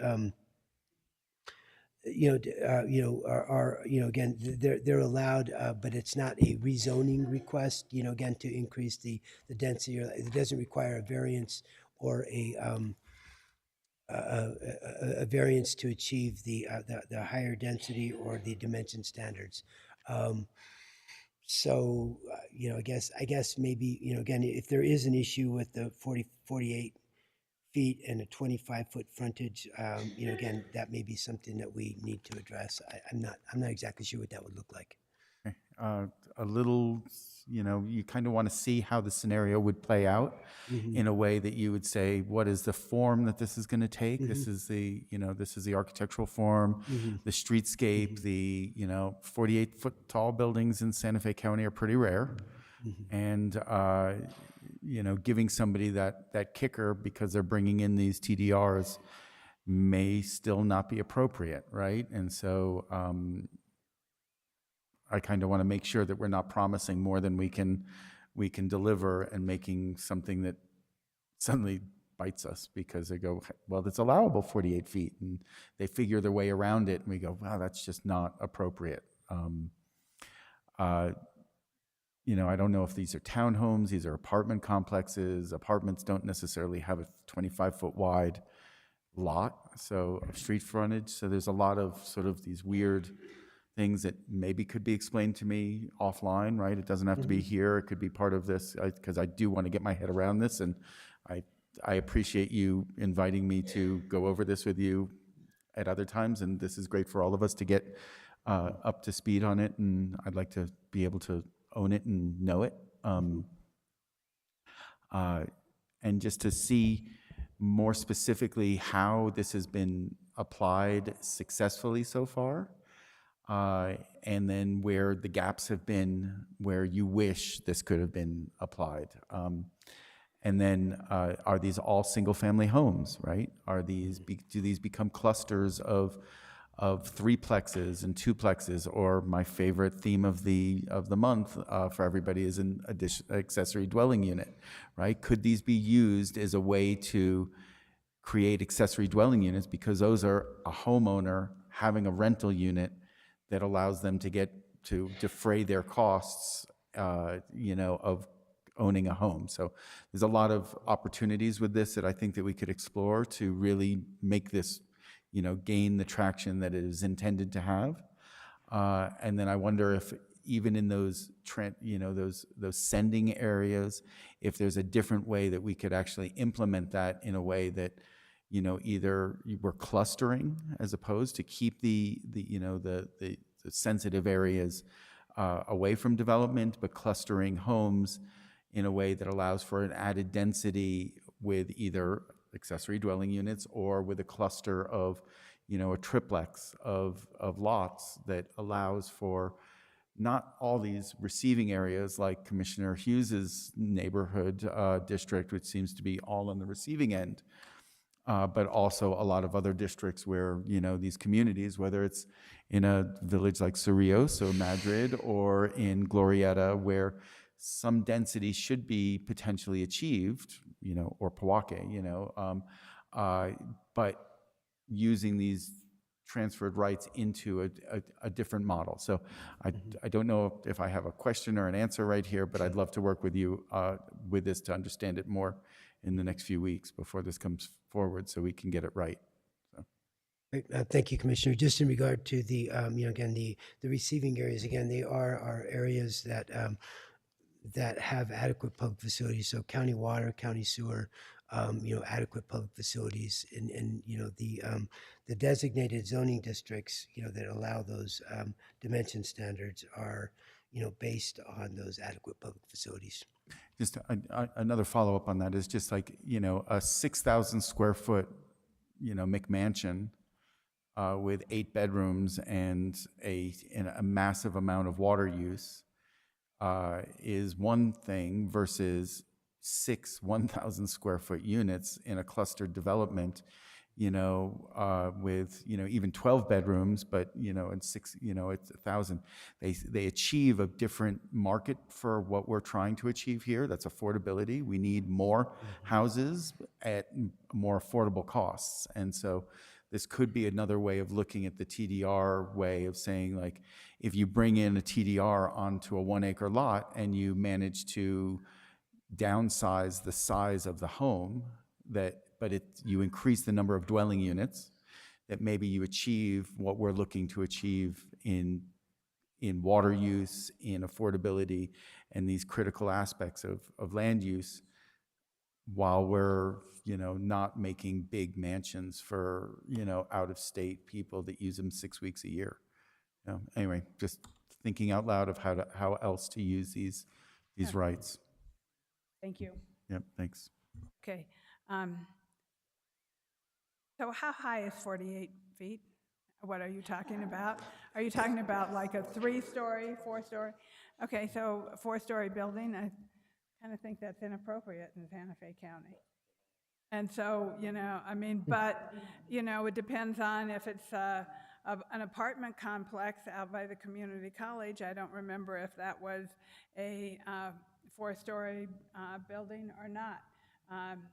That was something that was approved that we're still in discussion about the road because, so, you know, this is a very complicated issue as far as I can tell. I mean, and I think I have a pretty good grasp on it in some ways. I do think that the TDR program is very important, but I don't want to put Santa Fe County in the same class as the city, and all of a sudden we're building higher buildings than the city is building, and then therefore the city says, oh, well, we're going to build a higher building than you're building. You know, I don't want to see that kind of competition happening, and that's what I fear, you know, from my experience here. So I think that I think you need to meet with each of us before this gets brought forward for or published title and general summary, because I think that we all have certain concerns that we need to talk about. And so that's what I would like to recommend, is that you meet with each of us over the next 3 weeks or 4 weeks, or, you know, if it goes to June 9th or whenever our next building, that each of us have a chance to really give you some input and really understand this, because it's one thing to do a presentation, it's a whole nother thing to sit down with you and get a real explanation of how this is going to work and how we can make, because I do think the TDRs are very valuable, and the fact that we are the only ones that have them probably in the state, I think we have a responsibility to do this right so that we know what we're sharing with the rest of our counties, because a lot of times the other counties follow what we do, and so I think it's important. And with that, I'm going to move on, and thank you for the presentation.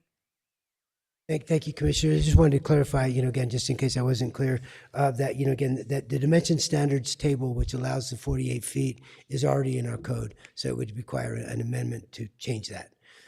What we're proposing here is just identifying the number of TDRs it would take to achieve those dimension standards. I appreciate that. Thank you. We will go on to next item is matters from public concern. Matters from public concern. How many people do you have online, Daniel? Madam Chair, right now I have one phone call user raising their hand. Okay. And how many people do I have in the audience who want to make comments from on matters of public concern? Okay. So I was going to allow 2 minutes. We are usually a little generous in our time, so I will ask the people in the chambers to please come forward and make your comments.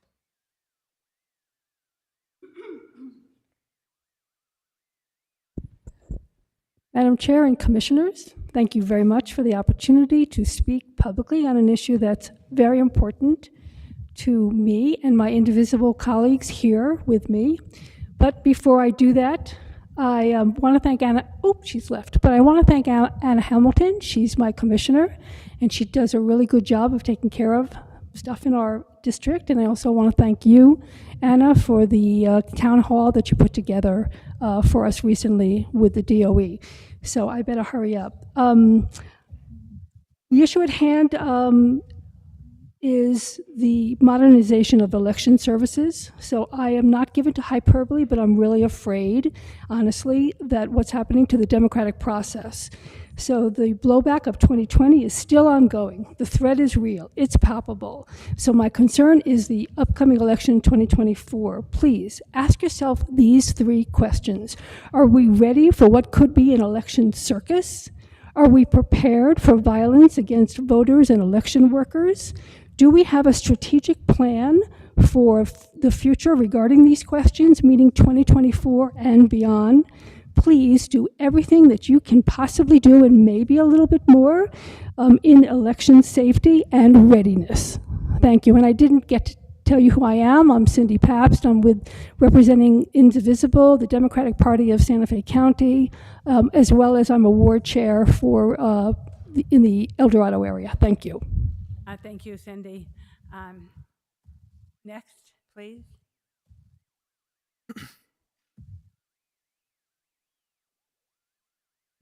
Madam Chair, Commissioners, thank you very much for the opportunity to be able to speak.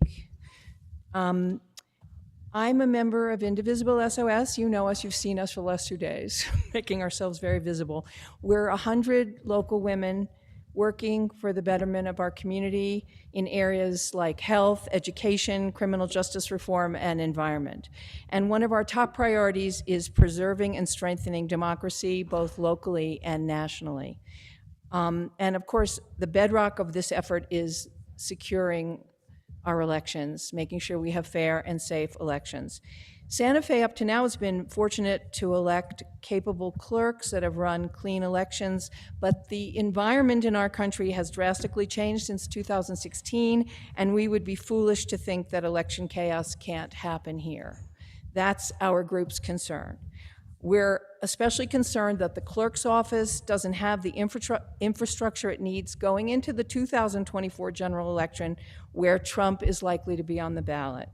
We're especially concerned about staffing of that office, since well-trained, devoted, and capable people are the core, obviously, of any successful endeavor, certainly elections. It seems that there are few incentives to retain staff. For example, the office has offers low pay to its staff and lack of options for moving up in the ranks to higher levels of responsibility and higher pay.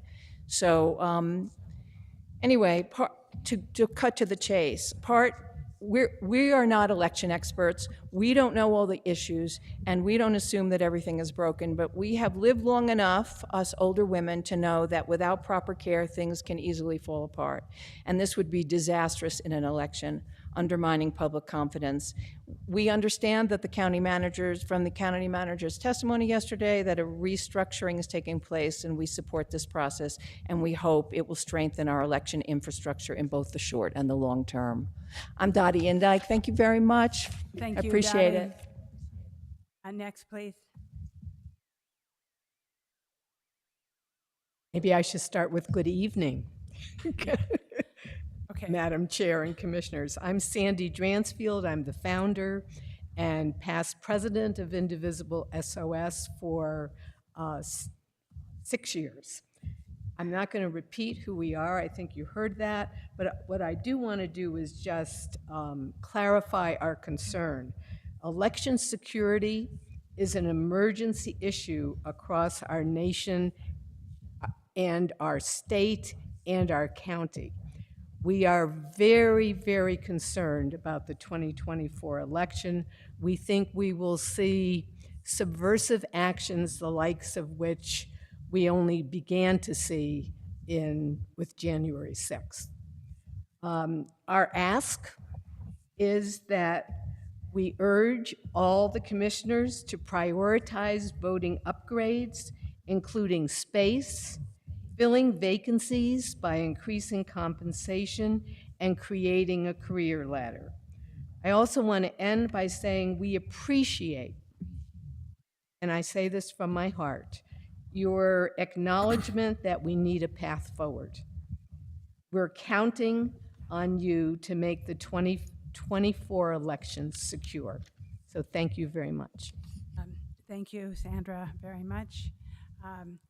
And is there anyone else in the audience who wants to speak? Okay, Daniel, I'll go to the person online. Madam Chair, our first speaker online is Donna Thiersch. Yeah, hi, I'm Donna Tiersch. Thanks for letting me speak. First of all, my comments are directed to the budget approval for county clerk's election funds. Security is the most fundamental need for election services. The county needs to view the necessary requests made on May 9th, yesterday, proposed by Santa Fe County Clerk Catherine Clark. It is critical to fund that. Currently, I am paid $1 more than the entry-level positions at the clerk's office.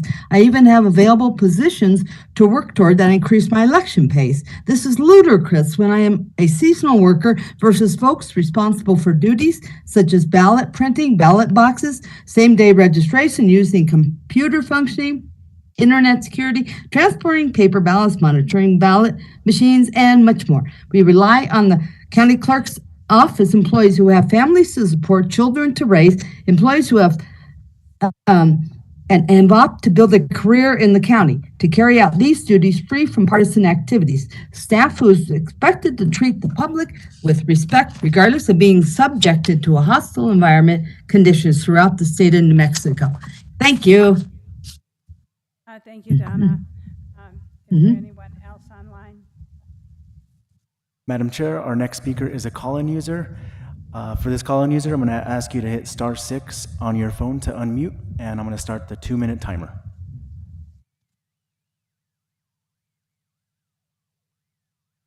Good evening. Thank you for taking my call.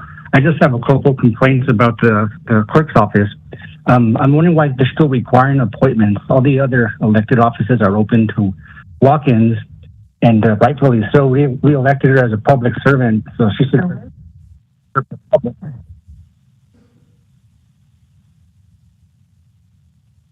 Sorry, the prompt was telling me something. The appointments need to end. I drove a long distance because I don't live in the city to the clerk's office, and I didn't know there was an appointment requirement, so I had a waste of my day, and I had to take off, and I was turned away, and the guy I dealt with was very rude to me. And I was curious why you guys also have security as you walk in. I mean, I understand that offices are short-staffed. Everyone is these days. I heard from the meeting yesterday that she's short-staffed because of the pay, but I hear the county lowest pay is pretty decent. It's not lack of a good pay. It's lack of, it's poor leadership, actually. We voted her in. We could vote her out. We should stop the requirement of appointments because that's a waste of people's time, especially me, where I live in a rural part of the county, and I had to drive far not knowing this requirement. Thank you. Thank you. Do we have anyone else online? Madam Chair, I'm not seeing anybody else online. Okay. Thank you. Thank you, everybody, for making your comments. We are always happy to have comments from the public, and we take them seriously. So thank you. And with that, I'm going to close matters of public concern, and I'm going to go on to matters from the county manager.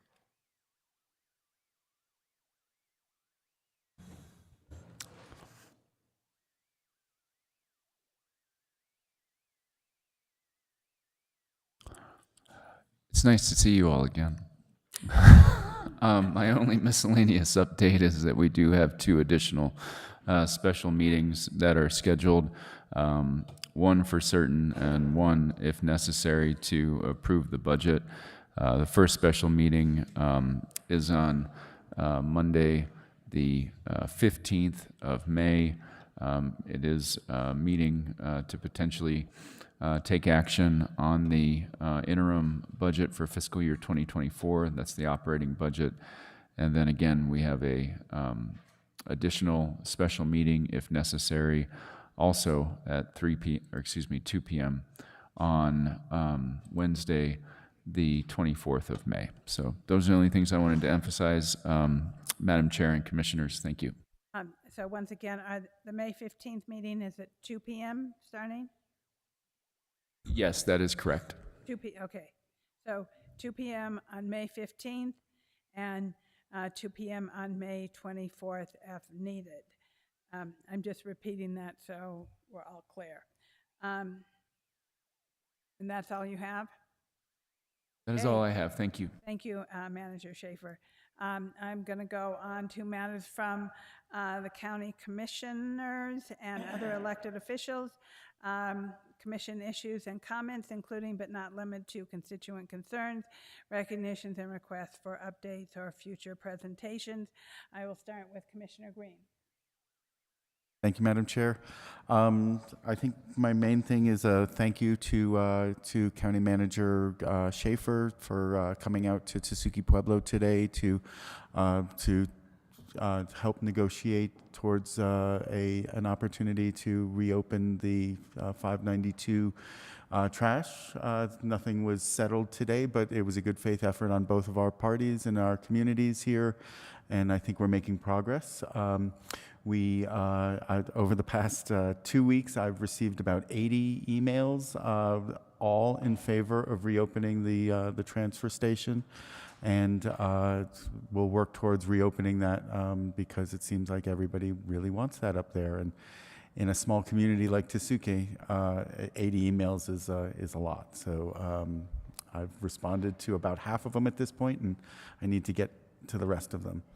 Other than that, I really appreciate all the work that staff has been doing so far, and this has been great. Thank you very much. I will go next to Commissioner Hughes.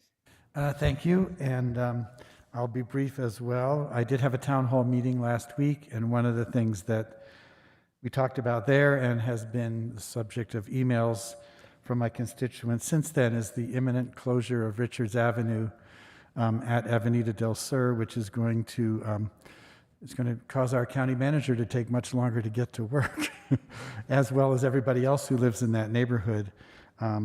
So there is a lot of concern about that. With the closure of Richards Avenue, Rancho Viejo Boulevard will be the only road out of Rancho Viejo. And so I'll be also working with the sheriff's office and the fire department to make sure that emergency services are available, that people aren't speeding. I don't think people will be able to speed because they'll be backed up. But there is some concern there, and I hope that the contractors can work as quickly as possible so that we can reopen. And I'll just also mention that we do have some good applicants to be my liaison, and Sarah is going to start the interview process this week.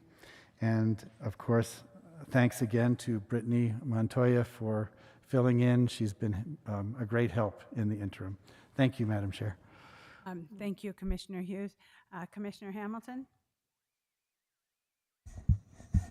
Thank you. I actually just wanted to mention that you guys have known over time, you approved CDBG funding and whatnot for the Greater Glorieta well drilling project.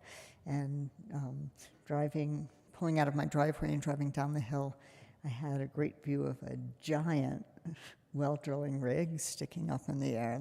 They're starting to work. And I should have stopped to take a picture, but I'll do that tomorrow and share. But I wanted to thank everybody at the county who's been working on that, working to help communities to do these kind of necessary projects. It's really appreciated. Thank you, Commissioner Hamilton. Commissioner Bustamante? Thank you. The two big issues, and there was something when we were having the discussion regarding the road concerns, the speeding in the areas, and I was grateful that Los Pinos was mentioned. I want to make sure that it is not just the street that I live directly off of that gets addressed during my term on the commission, which I can say historically had been the case with other commissions. So it may or may not be, or it's an issue of perception. But I did hear from Galisteo since the meeting that the speeding had slowed down, but we really have to do something, that the gravel trucks are back at it and driving very fast in Galisteo, and then get back to the issues of Paseo Real, where they don't have any egress in the event that there were a critical emergency in that road, and then Paseo, that was Paseo Siribaca, and then Paseo Real as another speed area. The other thing that I had mentioned in previous meetings with regard to the groundbreaking and the northeast-southeast corridor is the one thing that the community of Cerrillos, and we have a number of people who are saying, please stop all activity until you've talked with us, was to do whatever we can when we go in to disturb the natural environs to keep it to a minimum. And I've already heard that they have cleared away much more into some areas of what I'm understanding to be natural habitat of wildlife for the placement of the new senior center fire station. That being said, to whatever end, when we do go in and recognizing that impact is everything, that a full disclosure how this is going to be overcome, they had been assured, and I guess the perception again is that we've failed them in not being sensitive to the natural environment that is being disturbed for the placement of that building.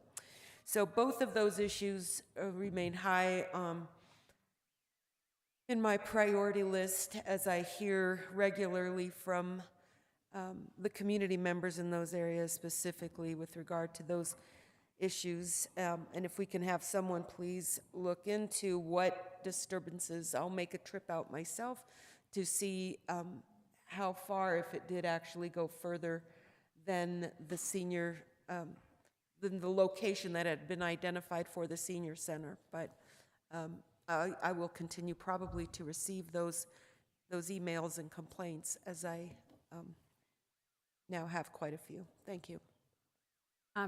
Thank you, Commissioner Bustamante. I have a number of announcements. First of all, the San Ysidro blessing is May 14th, 1 p.m. It normally is always on the 15th, but the 15th is a Monday, and so it will be at actually at 1:30 p.m. right after Mass. And so those of you who love Agua Fria the way I do, please join me in celebrating San Ysidro Day and the blessing at the river. We had a really great ribbon cutting at Romero Park for Phase 2. It was exciting to see that the contractor is ready to go and is working and is already making incredible progress. Also in May, I will have my first coffee and tea under the trees on May 27th. The New Mexico Extension Service will be there. It will be with Tom Dominguez, and we'll talk about planting and all the things that the Extension Services provide to Santa Fe County. On June 5th, we are going to have a ribbon cutting that I want to invite all of you to, and that is a ribbon cutting to celebrate the Public Works Wash Bay renovation on Monday, June 5th at 11 a.m. at our Public Works complex. And so for any of you who have not been able to see this new wash bay, it has actually been converted, the renovation, into offices, and it is fantastic environment. And so, and you can also then see all the other buildings that we have built at the campus for Public Works, and hear about the plans that we plan to do in the future out there for a curb appeal and beautification, since it's sometimes a little hard to find the Public Works offices because they're kind of hidden behind a big berm. So that's Monday, June 5th at 11 a.m. June 1st, I'm hoping to do a town hall with the forest supervisor, Sean Sanchez. And then finally, I just want to give a brief report about the Cities Summit of the Americas. Myself and Jacqueline, our sustainability manager, were the only people from New Mexico that attended. The governor was invited. Governor Polis was there. Secretary of State Blinken was there. Undersecretary Jose Fernandez of Economic Development at the State Department was there. And he is very interested in mining.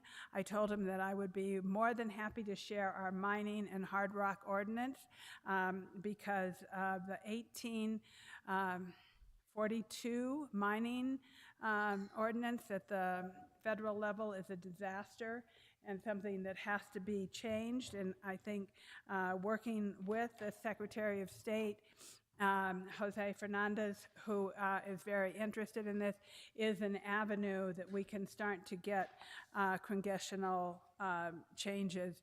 I mean, as all of you know, I like to work on federal issues besides county issues, but I believe very strongly that federal issues affect us here at the county, and that is what I see the connection to. I want to invite you to all these events and give you a brief update on the events that we've had.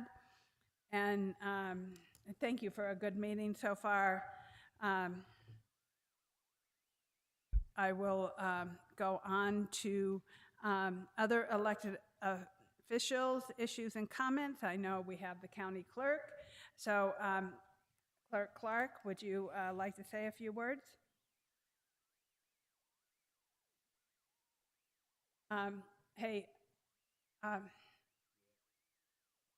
Do you want to say a few words or not? Hello, Commissioners. Thank you for letting me speak. I do want to update everyone on some of the activities in the clerk's office. We are working still towards our having all of our documents online. We're hoping to finalize that this month. We are starting to hear from entities who want to have their positions on the ballot. Our next upcoming election is in November of 2023, and that's the regular local election. We should see school boards, soil and water districts, but we also may see a special election before that time. We're starting to hear from different entities that they want to sneak in a special election before the regular local election. So we're keeping an eye on those referendums to see if enough signatures are submitted where we would have to run a special election in between now and the regular local election. So if you are interested in getting documents from the clerk's office and you don't want to wait to make an appointment, there's two ways of doing that. One is to go online to the index, which is always available, and look for your documents, pull the instrument number, and just email us, and we can have those documents ready for you to pick up in between appointments.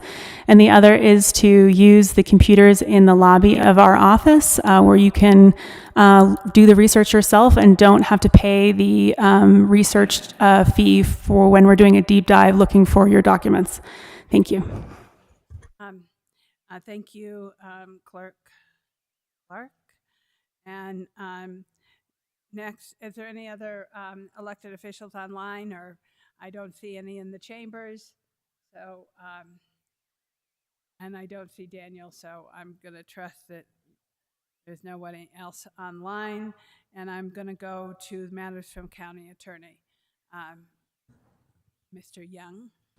Thank you, Madam Chair and Commissioners. First, I'd like to let the Commissioners know that with the recent lifting of the COVID-19 public health emergency, we are looking at updating the annual Open Meetings Act resolution and should have a draft for you at next meeting or so. Second, I would ask that we go into executive session to discuss threatened or pending litigation in which Santa Fe County is or may become a participant as allowed by Section 10-15-1H7 NMSA 1978, and discussion of the purchase, acquisition, or disposal of real property or water rights as allowed by Section 10-15-1H8 NMSA 1978. And those items specifically including Arroyo Hondo District Trail easements, threatened litigation concerning the petition requesting the Board of County Commissioners of Santa Fe County to adopt an ordinance declaring Area 1B to be a part of the traditional historic community of Agua Fria. Third, breach of settlement agreement and related agreements related to annexation. And four, City of Santa Fe versus the County of Santa Fe in the First Judicial District Court. Do I have a motion to go into executive session? Madam Chair, I move to go into executive session to discuss the matters just presented by the county attorney. And I'll second. Do we have to come back out afterwards? Yes, we do. Yeah, okay. So I have a motion by Commissioner Hamilton, a second by Commissioner Hughes. May I please have a roll call vote? Of course, Madam Chair. Commissioner Camila Bustamante? Yes? Commissioner Justin Green? Yes? Commissioner Hank Hughes? Yes. Commissioner Anna Hamilton? Yes. And Chair Anna Hansen. Yes, so we are now in executive session. I'm assuming we'll be there for about an hour. And Madam Chair, if I could also add on that, I don't expect to have any potential action items out of this. So if you'd also like to adjourn, if it's the pleasure of the board to adjourn, that would be fine as well. Okay, well, it says here, potential action on items, so I didn't want to cut you off if you had something. So I think we can have a motion to adjourn after, right now, separate, after, as part of, not part of executive session, but we can adjourn at this point. So can I have a motion to adjourn after executive session without coming back to the dais? Yes, I move that we adjourn our regular meeting now as we break for executive session and don't return. Second. Okay, so I have a motion from Commissioner Hamilton, a second from Commissioner Hughes. All those in favor say aye. Aye. Okay, thank you.